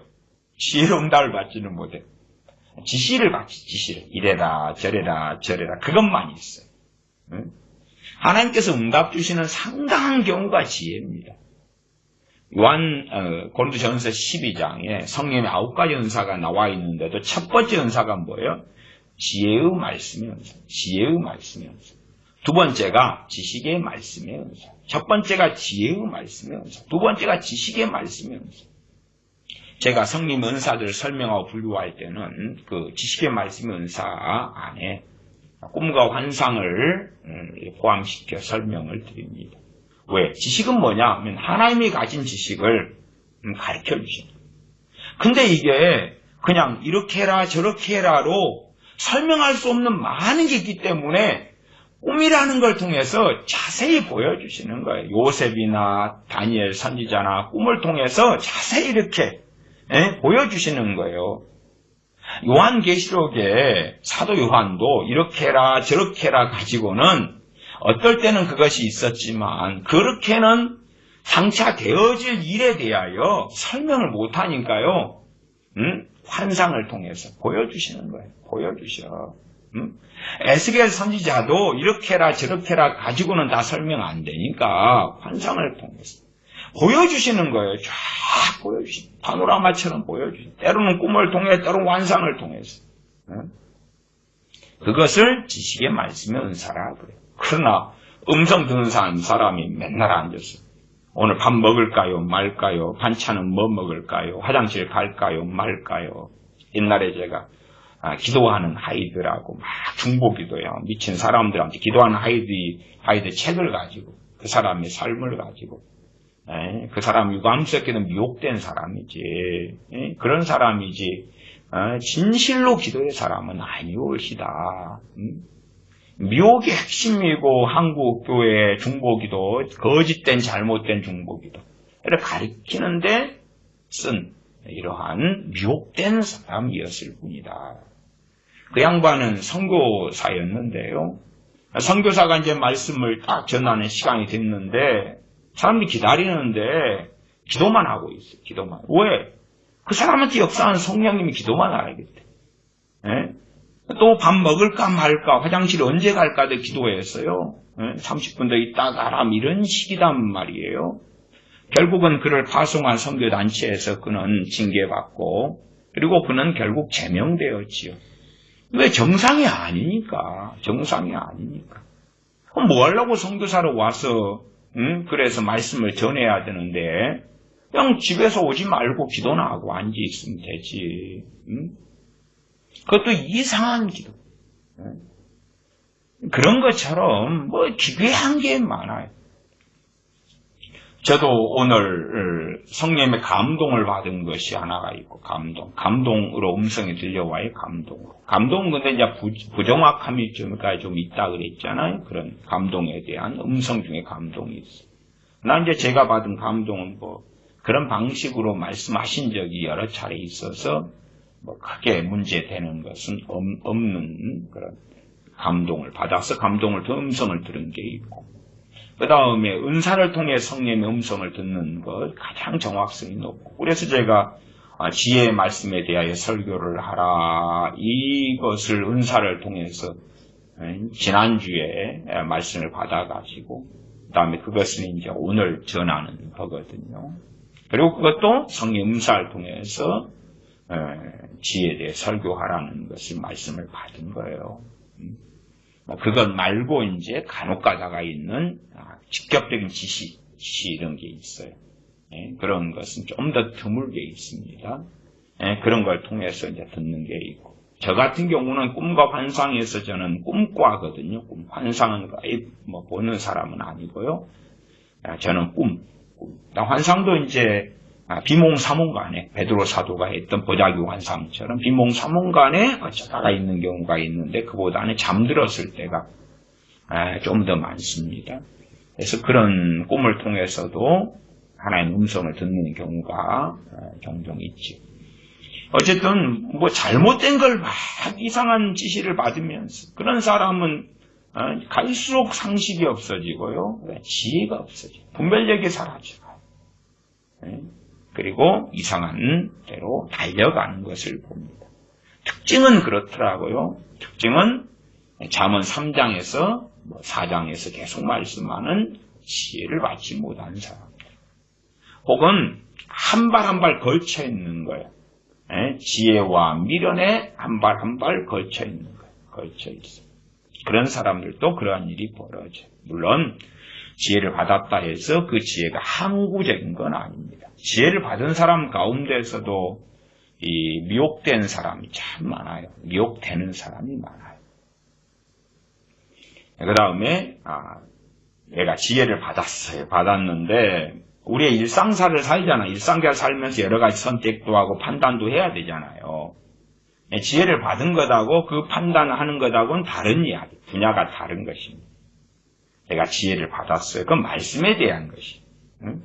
그지? 말씀에 대한 것. 내가 세상을 살아나가면서 여러 판단을 해요. 내가 이 직장을 갈까, 저 직장을 갈까. 그건 그쪽 지혜하고는 아무 상관이 없어요. 아무 상관이 없어요. 왜냐하면 그 판단이 나한테 나이트클럽에 점장이 될까? 아니면 제약회사에 이런 과장이 될까? 이런 판단이라면 딱 두 개밖에 없다 그러면 그건 쉽잖아요. 그런 건. 그러나 상당히 많은 직업과 일들이 그냥 세모에 걸쳐 있는 거지 명확하게 말씀을 통해서 이건 옳고 이건 틀리고 그런 것은 드물단 말이에요. 말씀과 어떤 직업에 대한 것 관련성이 드물어요. 지혜는 제가 말씀드리는 이 성경의 지혜는 말씀과 관련된 거. 말씀과 관련된 거. 그러니까 그런 부분에 있어서는 성령의 인도하심을 받을 수 있어야 되고, 때로는 다른 사람의 모사, 이런 조언도 들을 수 있어야 되고, 기타 등등 많은 것과 연결되어 있지. 하나님께 지혜를 받았더니 선택을 잘해. 내가 어느 가게를 오픈해야 되는데 오픈할 만한 장소가 예를 들어 내 재정 입장에서 돈, 경제 입장에서 7군데가 있어. 그 중에서 어디가 오픈하면 대박이 터질까? 그런 걸 못 찾는다고요. 그런 거. 아니면 내가 어제 은퇴하고 퇴직자금을 가지고 그래도 일찍 은퇴해서 자영업을 해야 되겠는데 어느 직종을 해야지 이제 또 노후가 잘 준비되고 잘 살고 성공할까? 하나님께 받은 지혜로는 그쪽은 해당사항이 없어요. 해당사항이 없어요. 네? 그러니까 어리석어질 때가 거꾸로 많다. 잘못된 기대감을 품는다고. 잘못된 기대감을. 나 그 지혜는 진리에 대한 것, 말씀에 대한 것. 그래서 성님 은사적으로 한다면 지혜의 말씀, 지혜하고 말씀하고 이렇게 하나가 되어지는 그런 것을 이해하시면 좋겠습니다. 3장 11절, 잠언 3장 11절로 갑니다. 내 아들아, 여호와의 징계를 경히 여기지 말며 그 꾸지람을 싫어하지 말라. 여호와의 징계, 그 꾸지람. 사람들은 자꾸만 여호와의 징계와 꾸지람 할 때예요. 세상적으로 환난 당하는 것, 어려움 당하는 것, 고난 당하는 것, 자꾸만 그런 쪽으로 생각하는데요. 여호와의 징계와 책망이 어디 있습니까? 여기에가 있습니다. 여기에가 있습니다. 하나님 말씀을 통해서 책망을 받는 게 최고의 징계인 거예요. 하나님 말씀을 통해서. 물론 이제 하나님 말씀을 가지고 저 같은 설교자가 말씀 해석하고 전합니다. 그래서 이러이러한 경우에 이러이러한 책망을 하고 이런 경우에는 이러이러한 위로를 하고 그렇게 하지요. 책망이 해당되는 경우에는 책망을 받아야 돼요. 받아야 돼요. 구약시대에도 첫째는 사사가 백성들에게 하나님 말씀을 증거하지. 아니 사사가 통치하는 방식이 말씀을 근거로 통치를 한단 말이에요. 사사가 백성들 우상 숭배하면 버리라고 책망하잖아. 하나님 말씀을 근거로 해서. 그 다음에 선지자들이 그렇게 하죠. 선지자들이 하나님 말씀을 가지고 뭐 합니까? 백성들 징계하고 책망하죠. 예레미야 선지자가 끊임없이 남유다 백성들을 책망을 했지. 근데 책망을 받았어요? 안 받았어요? 안 받았어요. 그러니까 책망이, 하나님 나한테 뭐 책망 좀 해보세요. 들게요. 근데, 첫째는 말씀 66권을 통해서 들을 수 있어야 돼. 누가요? 들을 수 있는 자가. 들을 수 있어야 돼. 두 번째는, 이제, 바르게 성경을 해석하는 설교자를 통해서. 구약시대에는 올바른 사사, 선지자, 그 다음에 대제사장, 제사장들, 레위인들까지 말씀을 맡은 자들이에요. 그래서 레위인들 같은 경우는 각 성에 제사장들도 그렇습니다. 각 지역에 흩어져 있었어요. 그래서 순찰을 따라서 예루살렘에 와서 성전에서 섬기고 그랬습니다. 그러면 그 제사장들이나 레위인들이 어느 지역들에 흩어져 있어요. 그들이 거기에서 말씀을 맡은 자예요. 말씀을 전하고 율법을 가르치고 해석하고. 나중에는 이제 회당으로 포르기 이후에는 되어져서 거기에서 율법학자 서기관들이 일어나서 그 일을 또한 감당했었지요. 구약에 하나님 말씀을 통해서 책망을 받아야 되는 거예요. 책망을 이상한 데서 찾으려고 그래요. 물론 실제적인 책망이 있어요. 그까지 가면 사실은 많이 곤란해요. 그럼 힘들어요. 그 다음에 책망을 받은 다음에 결과가 해피엔딩 하진 않아요. 잘 받으면 내 영혼에는 유익 안 돼. 삶은 참 힘들어요. 하나님의 책망을 받았어요. 여러분의 자녀가 부모의 책망을 받고 초다를 받았다고 합시다. 초다를 받았으면 멍도 들고 아프고 왜 좋습니까? 안 좋지요. 안 좋잖아요. 또 부모의 책망을 받았으니까 용돈이 삭감되거나 아니 무릎 꿇고 손 들고 있거나 왜 좋아요? 그게 안 좋지. 부모도 자녀를 책망하고 할 때에 맨 처음에는 가볍게 하죠. 그러다 점점점 이렇게 안 들을 때 심하게 하죠. 세게 하죠. 강하게 하죠. 그래도 안 들으면 사람 만들려고 어떻게 합니까? 야, 쟤 무릎 꿇고 손 들고 있어. 아니면은 회초리로 이렇게 초달을 할 수밖에 없는 지경까지 온다 그 말이. 그게 좋은 게 아니에요. 물론 그 초달을 잘 받은 다음에 좋은 결과를 맺어낼 수도 있고, 아니 거꾸로 부모에 대하여 막 원망하고, 아유 나 나중에 가출해버릴 거야. 그래 가는 애들도 있어요. 또 부모도 어리석게 참다 못해서 초달은 사랑의 가장 큰 최고봉인데, 사랑으로 초달해야 되는데 그냥 성질나가지고 때려. 성질나. 그럴 바에야 안 때려야 돼. 안 때려야 돼. 성질나 때리는 것을 자녀가 왜 몰라요 도대체. 성질나서. 응? 오히려 SMS로 가는 암소처럼 눈물 흘리며 때려야지. 아픔을 가지고 때려야지. 성질나서, 짜증나서, 신경질 나가지고 막 줍해면, 아이고, 자녀는 다 압니다. 그런 것은 서로 상처가 될 뿐이에요. 그런 것은. 초달은 가장 최고의 사랑, 가장 최고의 사랑. 주님의 사랑을 가지고, 주님의 평안 가운데, 그러면서 해야지 결실을 맺어낼 수 있다. 말씀을 드립니다. 3장 11절 내 아들아 여호와의 징계를 겸히 여기지 말라. 그 꾸지람을 싫어하지 말라. 이 말씀에는 위로보단 꾸지람이 훨씬 많습니다. 책망이 훨씬 많아요. 주님 마태, 마가, 누가, 요한복음 4복음서를 보세요. 책망이 얼마나 많습니다. 세례 요한이 와서 무슨 위로를 얼마나 해주던가요.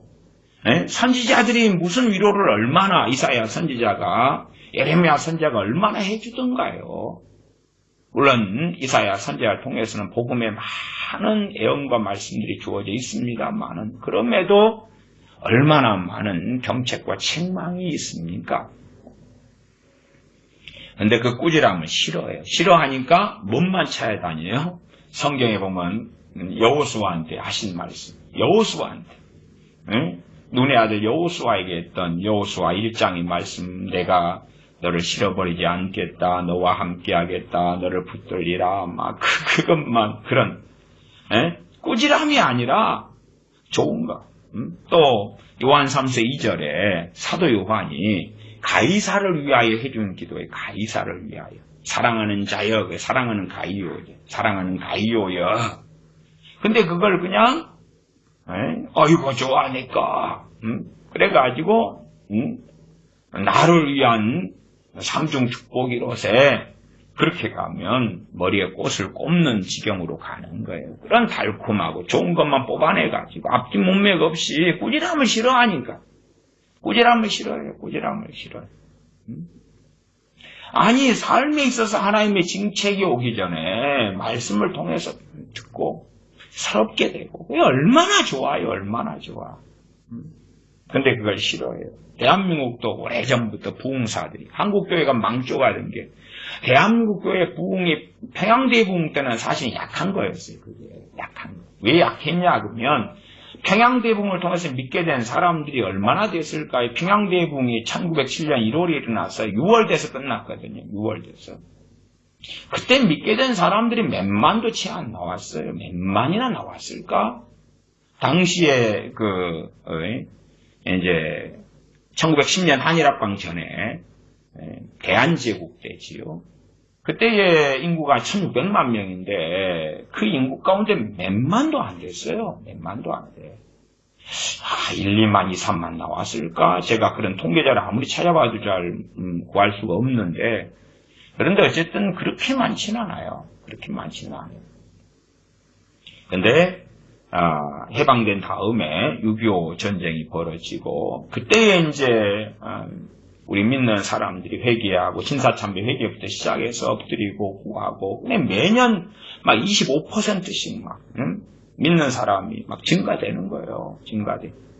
그래가지고 1950년 말 되니까 믿는 사람이 100만이 돼. 100만.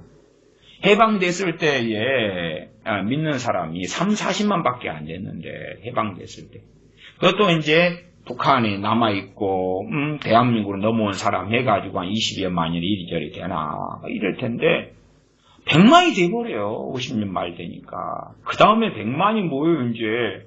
어마어마한 전도 집회들이 계속 벌어지고 아주 그냥 대규모 여의도 같은 데서 100만의 집회들이 벌어지고 며칠의 집회 동안에 막 몇만이 하나님께 돌아오고 이런 기적같은 일들이 나타났어요. 그냥 80년대 되니까 그때 부흥의 이제 끝물이죠, 끝물. 그래서 부흥사들이 사람들이 좋아하는 달콤한 이야기 막 해. 축복, 달콤한 이야기. 좋아. 부드럽고 달콤하고 보암직하고 먹음직스러운 것만 막 전해요. 신사도들도 비슷하잖아요. 비슷해. 그러니까 부흥사들의 달콤한 것들 듣고 있다가 신사도 애들이 와서 전하니까 이게 일맥상통해. 앞에 선생님하고 뒤에 선생님 같거든. 비슷하거든. 그래 맞아. 한국교회는 신사도의 가르침을 굉장히 많이 받아들이고 수용을 했더랬지요. 잠언의 말씀하고는 전혀 다릅니다. 3장 11절 되죠. 여호와께서 그 사랑하시는 자를 징계하시기를. 이게 사랑하신 자를 징계하신다면 우리가 사랑받는 자라면 이 말씀 66권을 통해서 위로보다는 징계를 더 많이 받아야 돼. 왜? 내가 하나님을 사랑하시는 자니까 위로보다는 징계를 더 많이 받아요. 책망을 더 많이 받아야 돼. 이 성경과 말씀과 설교를 통해서. 왜? 이 땅은 짧잖아요. 우리는 영원한 삶을 준비하는 사람들이에요. 아버지의 나라에서 영원한 삶을 준비하는 사람들이에요. 대저 여호와께서 그 사랑하시는 자를 징계하시기를 마치 아비가 그 기뻐하는 아들을 징계함 같이 하시느니라. 지혜를 얻은 자와 명철을 얻은 자가 복이 있나이.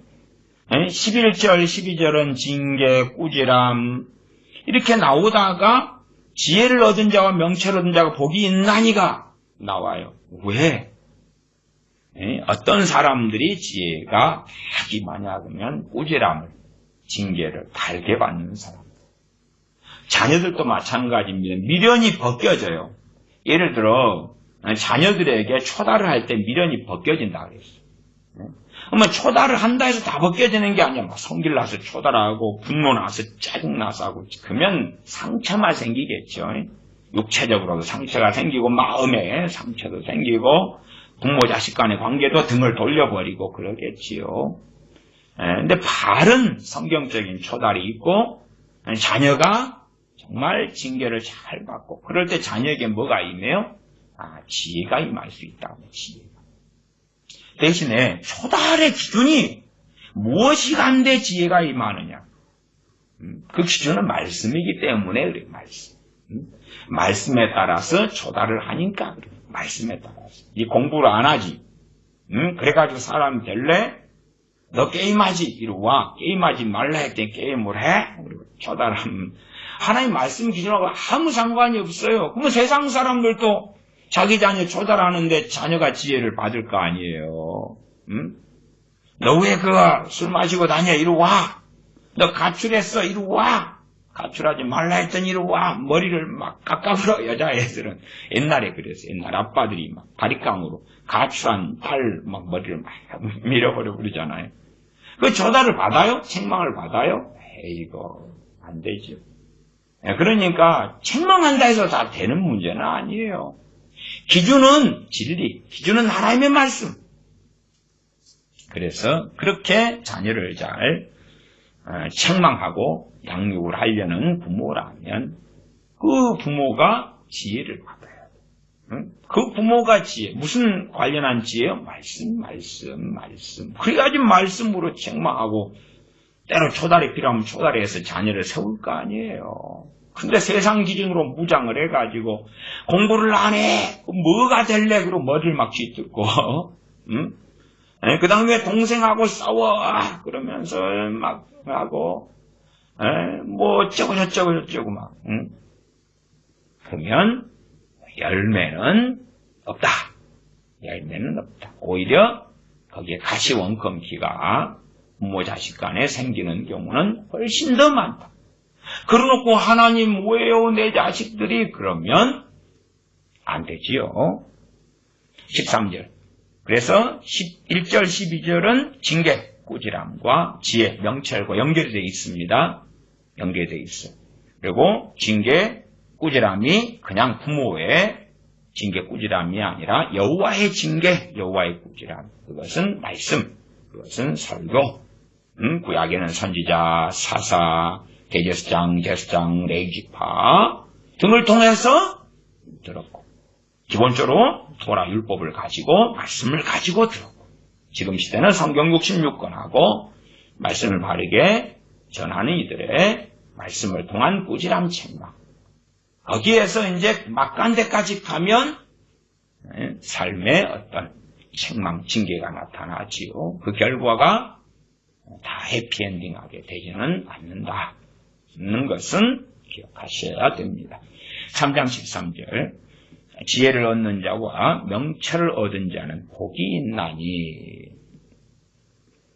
명철은 주로 총명 그렇게 말씀하지. 지혜를 얻은 자와 명철을 얻은 자는 복이 있나니. 이는 지혜를 얻는 것이, 지혜가 이제 명철을 포괄해서 대표적으로 이야기하는 것입니다. 이는 지혜를 얻는 것이 은을 얻는 것보다 낫고 그 이익이 정금보다 나으니라. 이 구약시대의 인류사에서는 그때 가장 귀한 것이 다이아몬드 같은 것도 아니고요. 정금이었습니다. 정금은 순금 99.999%의 정금, 순금. 그러면 이 순금을 가지고는 지금도 최근에 어떤 어느 회사 재무팀장이라는 사람이 막 2,000억 이상의 회사 돈을 횡령하고 그랬잖아요. 갈수록 막 금액이 커지더라고요. 그런데 그 사람이 이제 골드바를 이렇게 8천만 원인가 1kg 골드바 그렇게 한다 그래요. 이게 이제 정금이 정금. 골드바를 딱 보니까 99.999 이렇게 써져 있더라고요. 골드바가. 그러면 정금 1kg짜리 요만한 거 하나 있는데 요게 8천만 원이요. 그러면 골드바 이렇게 5개면 5,8을 44억. 봐보세요. 그 이익이 얼마나 크겠냐, 그러면 골드바 그냥 이렇게 한 박스 딱 하면, 한강변에 아파트가 하나 나오는 거, 이게. 땅을 갖다 얼마나 사고, 개발도상국 같은 데는 얼마나 큰 돈이 되겠습니까? 그러면 정금, 이익, 순금이에요. 순금의 이익이 얼마나 크냐. 세상 사람 누구나 다 동의해. 누구나 다 동의해. 돈의 힘 위력이라는 건 돈이 없으면 병들었는데 치료를 못 받고, 내가 누울 자리가 필요한데 누울 집을 구할 수가 없고, 자녀를 학교 공부시키고 싶은데 공부를 시킬 수가 없고, 부모가 힘든데 부모를 도와주기도 어렵고. 왜? 돈이 없으니까. 돈이 있으면 얼마나 할 수 있는 게 많습니까? 너무나 할 수 있는 게 많아요. 내 자식이 사람 구실 못한다 그러면 번듯한 가게를 커피숍도 하나 차려줄 수 있어. 손해보더라도 돈만 많으면 막 메꿔놓으면 되지. 자녀가 커피숍 사장이다 자부심을 줘야지 사람 구실 조금 할 수 있을 거 아니에요. 그게 정금의 이익이에요. 유익이에요. 이 정금, 그 다음에 일상적으로 쓰는 이제 돈 중에 하나가 금은 적게 썼고요. 은. 그 다음에 이제 동전들 그랬지요. 한국에는 조선시대 때 조선역전 이렇게 쓰고 그랬잖아요. 그러면 정말 귀한 게 은, 그다음에 더 귀한 건 금. 금은 보통 서민들은 잘 이렇게 없었지요. 잘해야 과거의 서민들은 결혼할 때 당신 금반지 하나 마련해 줘야 되는데 막 그랬지요. 대한민국이 이제 잘 살게 되었으니까 뭐 금반지쯤이야 다이아 이제 이렇게 됐지만은 시대 상황이 달라져서 그렇습니다만은 성경 시대에는 최고가 금입니다. 그것도 그냥 금이 아니라 정금이에요, 정금. 이는 지혜를 얻는 것이 은을 얻는 것보다 낫고 그 이익이 정금보다 나음이니라. 아니 최고가 금인데 그 이익이 이 금보다 낫다고요? 골드바보다? 이해를 못하겠는데 그 이익의 기준은 하나님의 자녀로 살아가면서 얻는 이익을 이야기하는 것입니다. 세상에서 성공하는 사람을 얻는 이익이 아니라 하나님과의 관계와 영원한 아버지의 나라에서 사는 것의 관점에서 우리 주님 앞에 서서 그 행한 대로 심판받을 때에 그때의 이익으로서 이야기하는 거예요. 그 이익으로서. 그러나 실상 많은 크리스천들은 이 하나님의 말씀에 관심이 없습니다. 위로부터 온 지혜는 무엇과 관련이 있다고요? 하나님의 말씀과 관련이 있다. 이쪽에 작용하는, 이쪽에 작용하는 건데, 하나님의 말씀에 관심이 없고, 거꾸로 정금에 관심이 있죠. 돈에 관심이 있고, 성공에 관심이 있고, 명예에 관심이 있죠. 또 자신의 감성과 정욕에 관심이 있다. 그러니까 말씀에 관심이 없는데 말씀과 관련된 지혜는 관심이 없죠.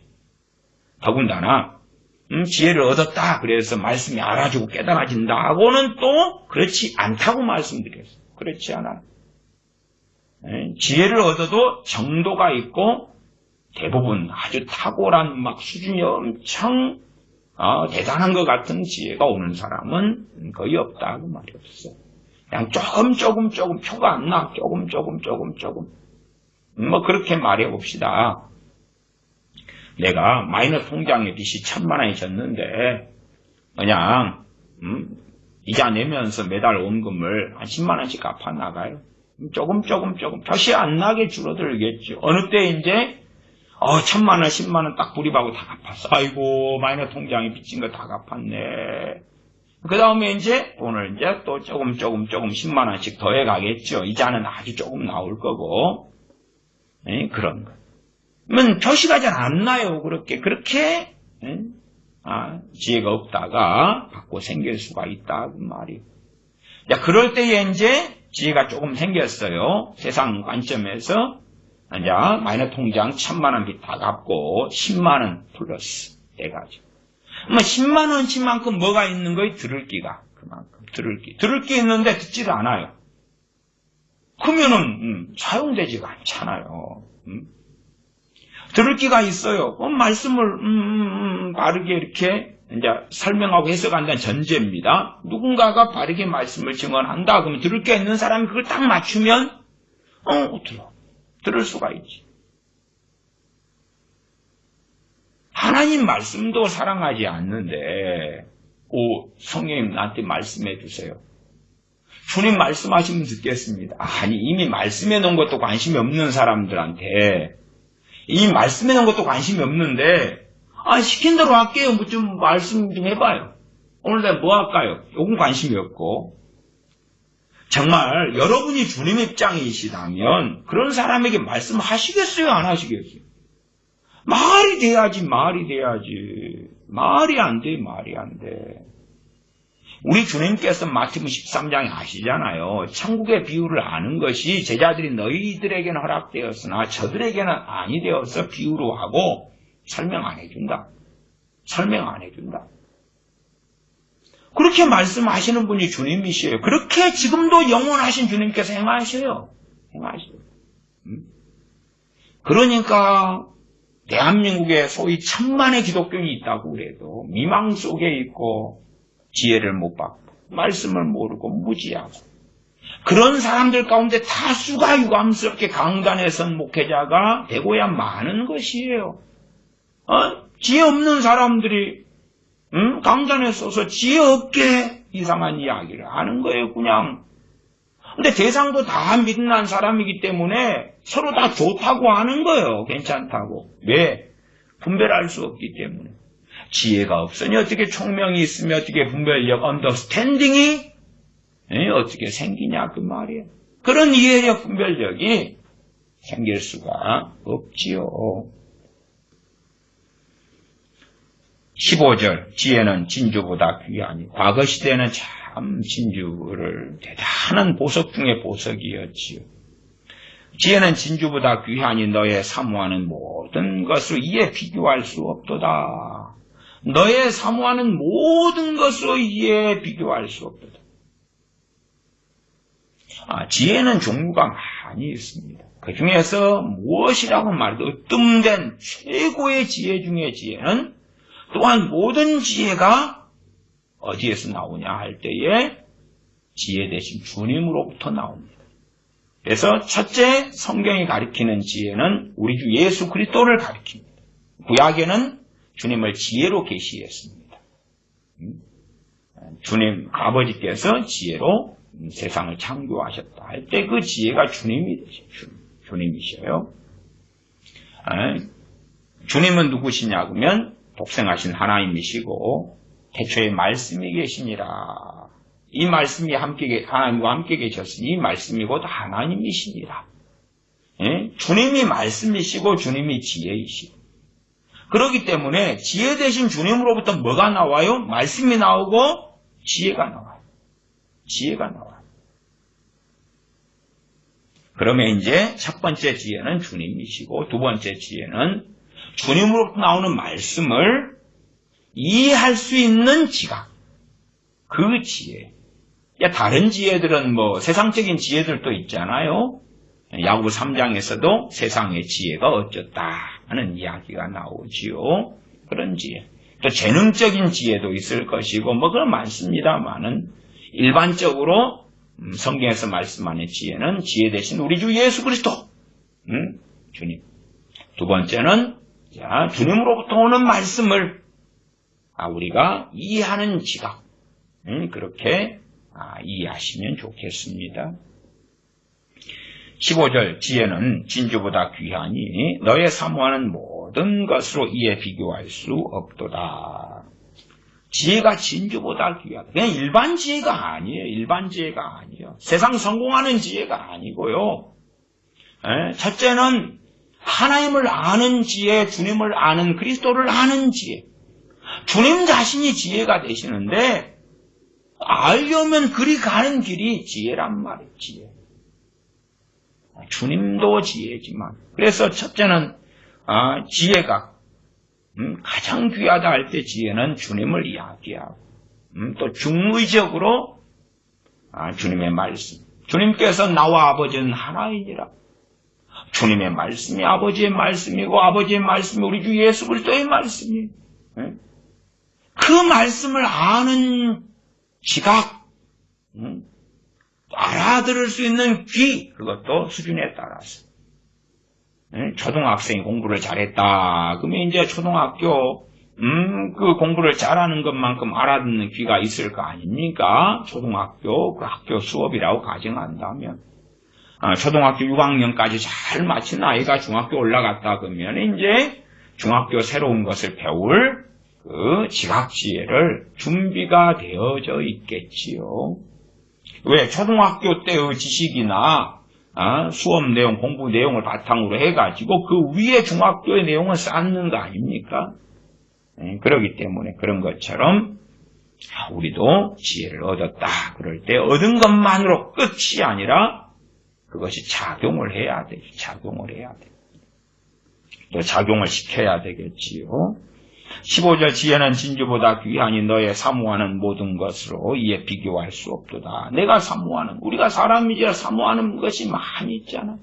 좋은 아파트 보면 저거 하나, 아니면 좋은 차를 보면 저거 하나, 사모하는 거 많잖아요. 또 청춘 남녀면 이쁜 여자를 보고 멋진 남자를 보면 저 남자하고 연애했으면 저 여자하고 사귀었으면 저 남자하고 결혼했으면 저 여자하고 결혼했으면은 또 자식이 볼 때 왜 이리 이쁘지 나도 저런 애를 좀 가졌으면 저런 인테리어 있으면 우리 집을 저렇게 인테리어 했으면 그 사모하는 모든 것이잖아요. 사모하는 거 무수히 많잖아요.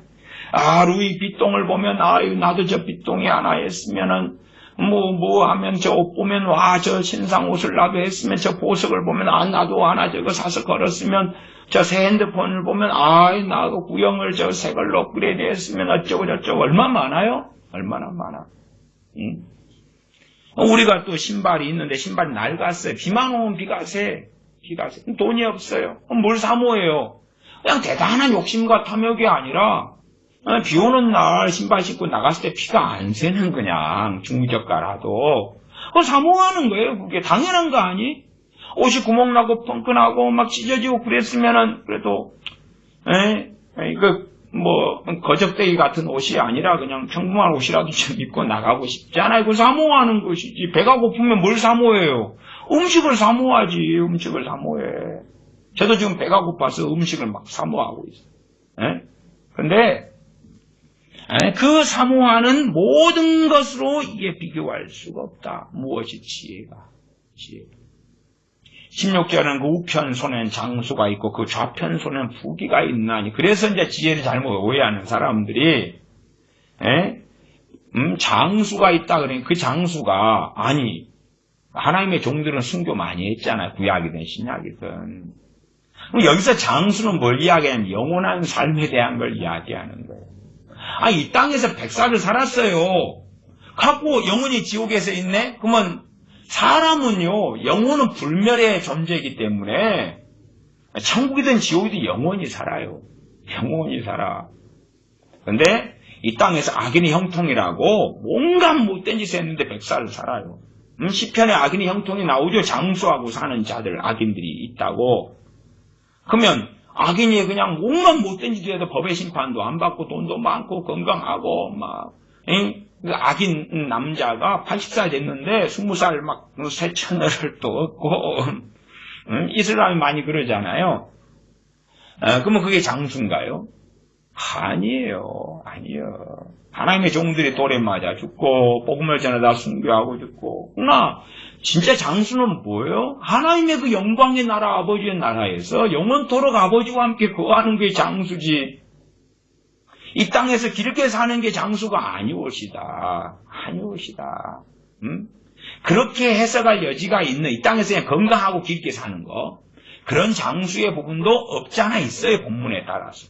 그러나 정말 핵심적이고 근원적으로는요, 하나님의 종들이 다 짧게 살든 길게 살든 그건 장수가 아니에요. 참으로 주님과 동행하는 삶을 살고 주님 앞에, 아버지 앞에 서서 칭찬을, 상을 받는 영원한 영광 속에서 거하는 천국에서 삶이, 그게 진짜 장수이시다. 근데 이제 그 우편선 장수가 있다 그러니까 아이고 지혜를 받으면 세상에서 잘 먹고 잘 살면서 건강하면서 오래 살아? 그런 지혜 나도 줘요. 근데 그 해석이 잘못된 거예요. 그 좌편선은 부귀가 있다. 우와, 부귀가 있다. 부귀 영화 들어보시. 부귀가 있다. 지혜만 받으면 성공한다는 이야기잖아요. 지혜만 받으면 그게 잘못된 부귀 해석으로 이야기하는 것이에요. 일반적인 사람들이 해석하는 방식으로는 지혜만 받으면 부귀 영화를 누려. 지혜만 받으면 성공해. 제가 서두에 그건 잘못된 이해라고 잘못된 이해. 사도 바울은 말씀으로 따르면 부귀가 있는 사람이 없는 사람. 부귀가 있는 사람이죠. 말씀으로 따르면. 세상적으로는 그냥 아주 가난한 사람, 너무 극한 가난 속에 산 사람. 그러니까 감옥에도 갇히고 디모데 후서에서는 올 때에 옷을 가져오라고 부탁도 하고, 겉옷을 가져오라고 하고. 왜 겉옷이 제대로 없으니까 그러겠지요. 혹은 있어도 너무 겨울나기 얘는 부족하고 얍실한 거기 때문에 그러겠지요. 또 굶주리고 헐벗고 목마르고 배고프고 그런 삶을 살았는데 부귀하고 무슨 상관이 있겠어요. 그러나 사도 바울은 다 가진 자였다. 베드로 사도도 그러하였다. 진짜 부귀를 가진 진짜 부자였다. 금은보화를 가진 사람들은 잠깐이잖아요. 가짜 부자. 왜? 안개처럼 금방 사라지잖아요. 아니, 진짜 부귀면요, 죽은 다음에도 가지고 있어야 될 거 아니에요. 진짜 부귀면 죽은 다음에도. 근데 가짜 부귀니까 살아있을 때는 심지어 몇 천억, 몇 백억, 몇 조를 가지고 있다가 다 놓고 가잖아요. 다 놓고 지옥으로 들어가시죠. 다 놓고. 지옥 나이트클럽으로 들어가시잖아요. 여기서 이리 뛰고 저리 뛰고 뜨거워서 그러잖아요. 아니, 그건 잠깐 안개로 살 때, 나그네로 살 때 잠깐인 거예요. 잠깐. 그 잠깐을 어떻게 부귀가 있다고 말하겠어요? 그렇지가 않는다고 말이에요. 나폴레옹이 헬라 제국을 건설한 다음에 30대에 그냥 빽 죽었어요. 이런 나이에. 그럼 그것이 헬라 제국의 부귀였어요? 무슨 부귀였는데 그게. 우리는 역사를 공부하면서 역사의 그 화려했던 인물들이 다 죽었잖아요. 다 죽어.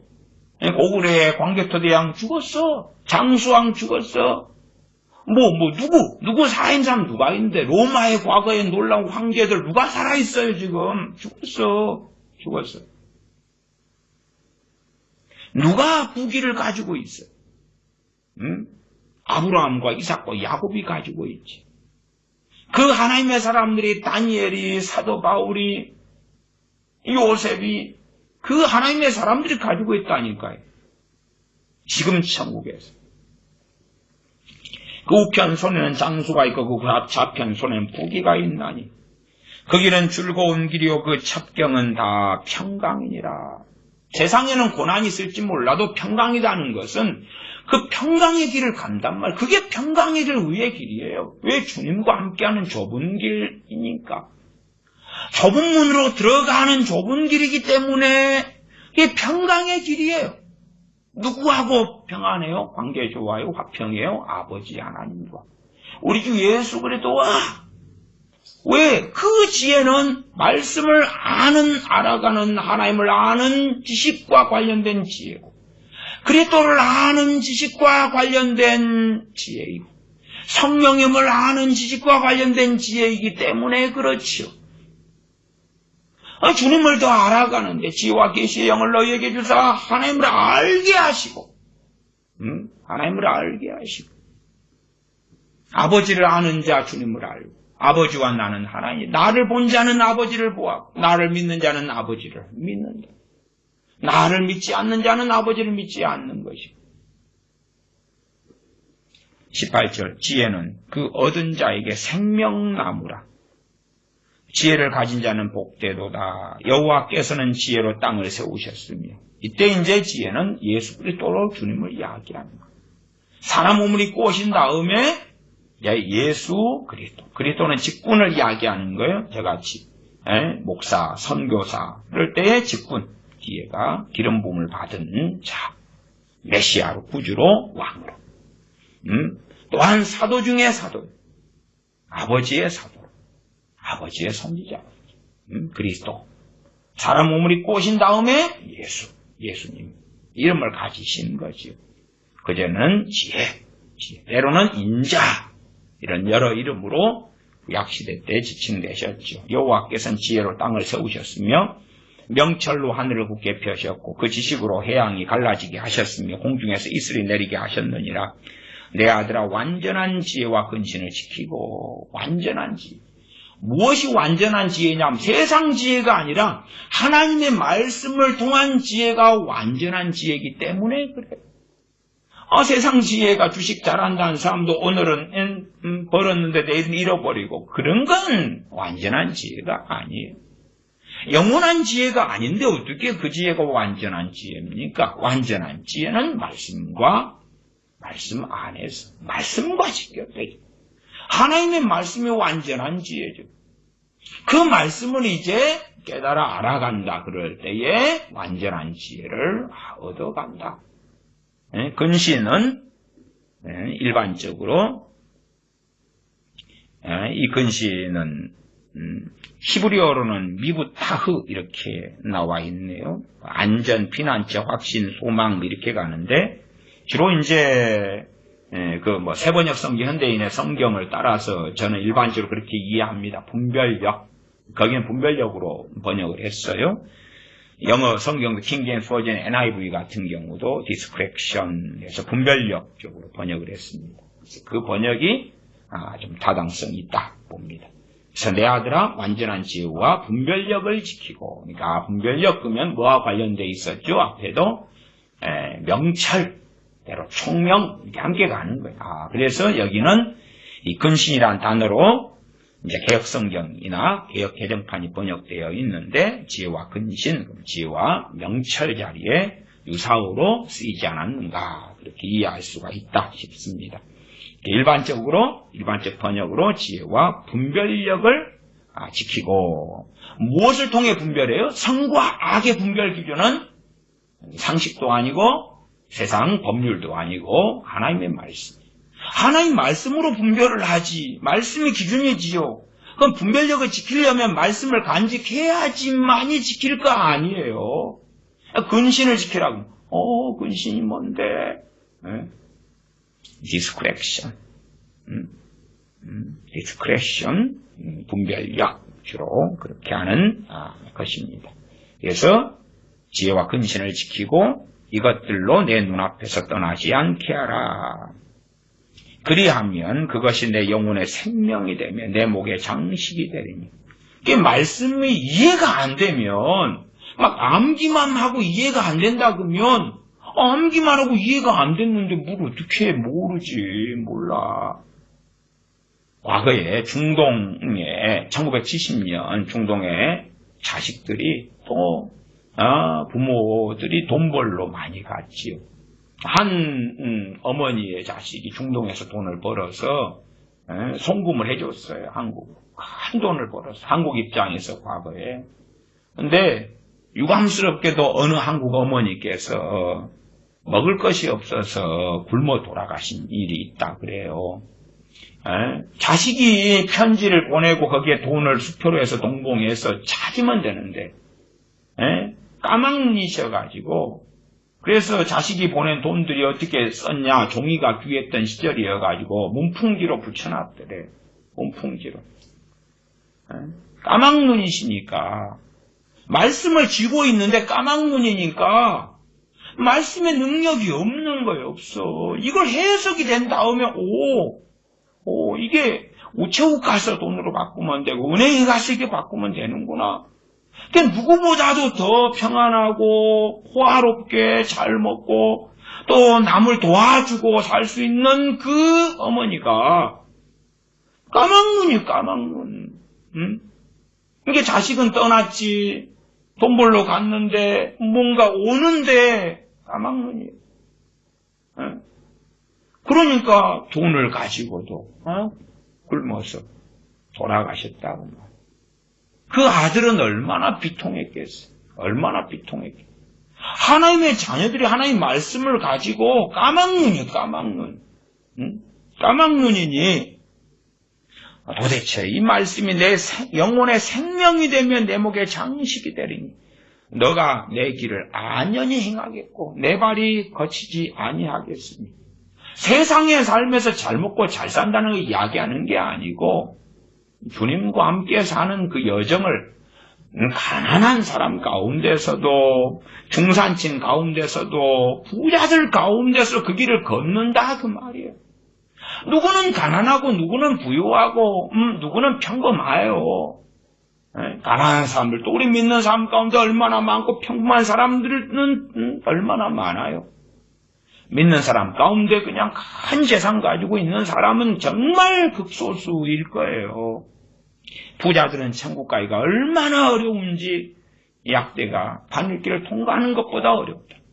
주님 말씀하셨잖아요. 그 불가능함. 그러나 하나님이 하실 수 있는 가능성은 열어놓으셨지. 사람은 할 수 없어요. 하나님은 하실 수 있으시다고. 그러나 부자가 천국 가기가 얼마나 어려운지 하는 주님의 말씀과 뜻은 명확한 것이에요. 그러지. 자, 경복궁에 사람 들어가는 것처럼 얼마나 쉬운지. 남대문 시장 방문하는 것처럼 얼마나 쉬운지.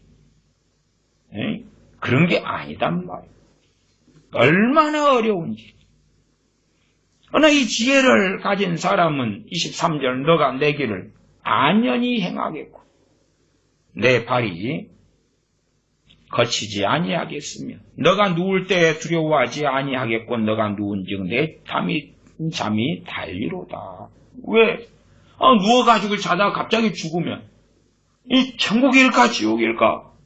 아이고 누워서 잠들면 안 될 텐데 그럴 필요가 없다. 말씀을 알고 있잖아. 말씀을 깨우치고 있으니 그 길을 걷잖아.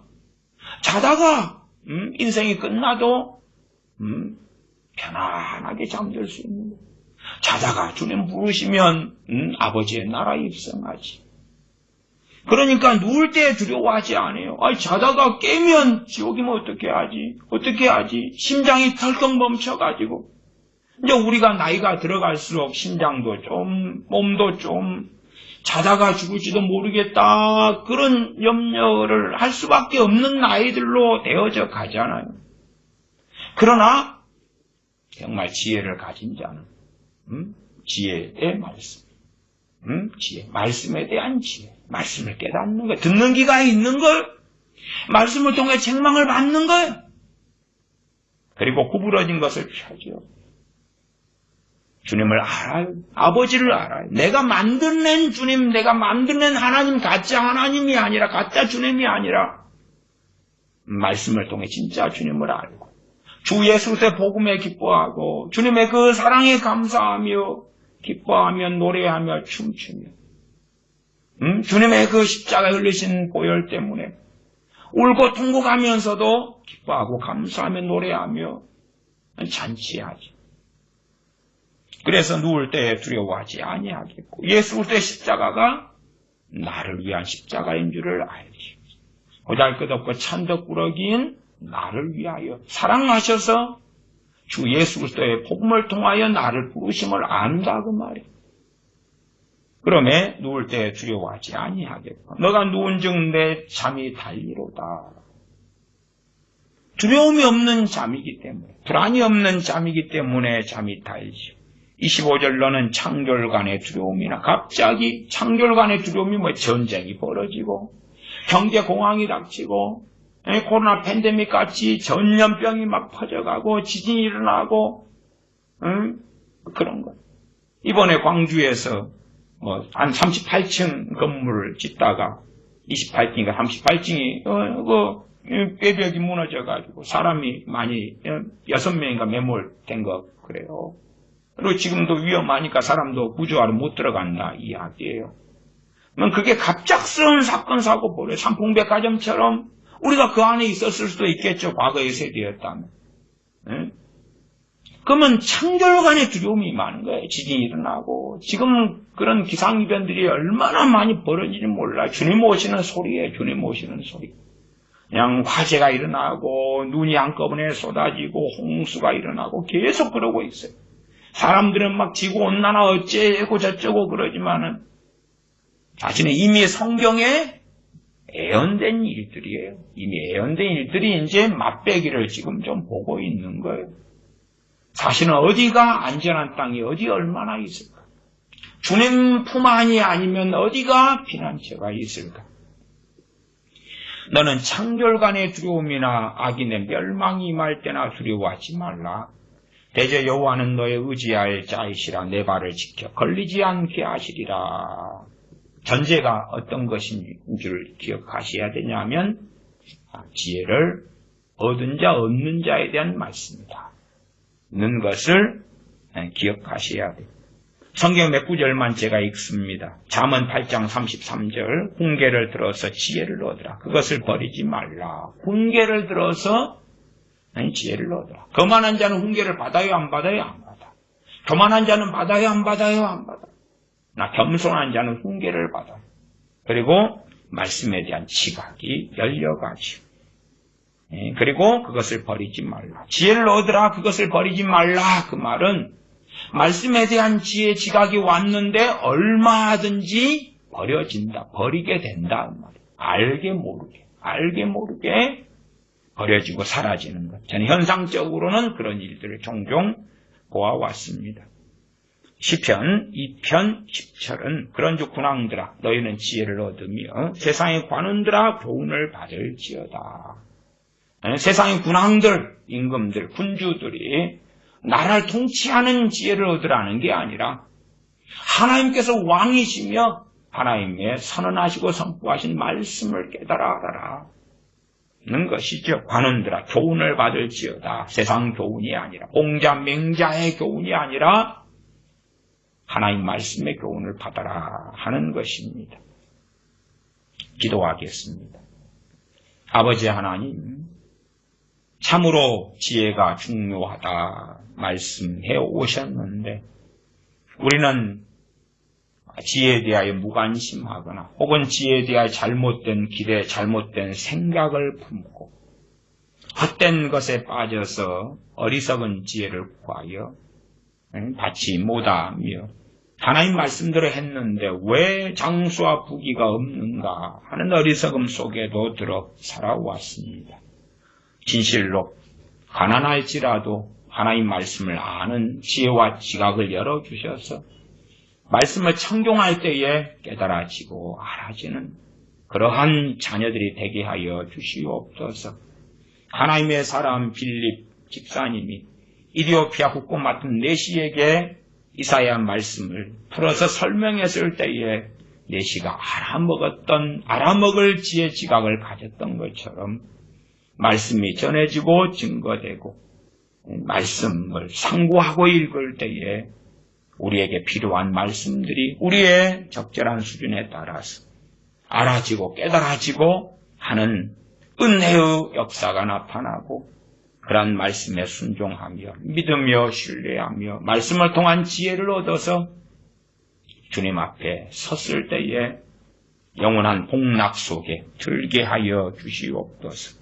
우리 주 예수님의 이름으로 기도하옵나이다. 아멘.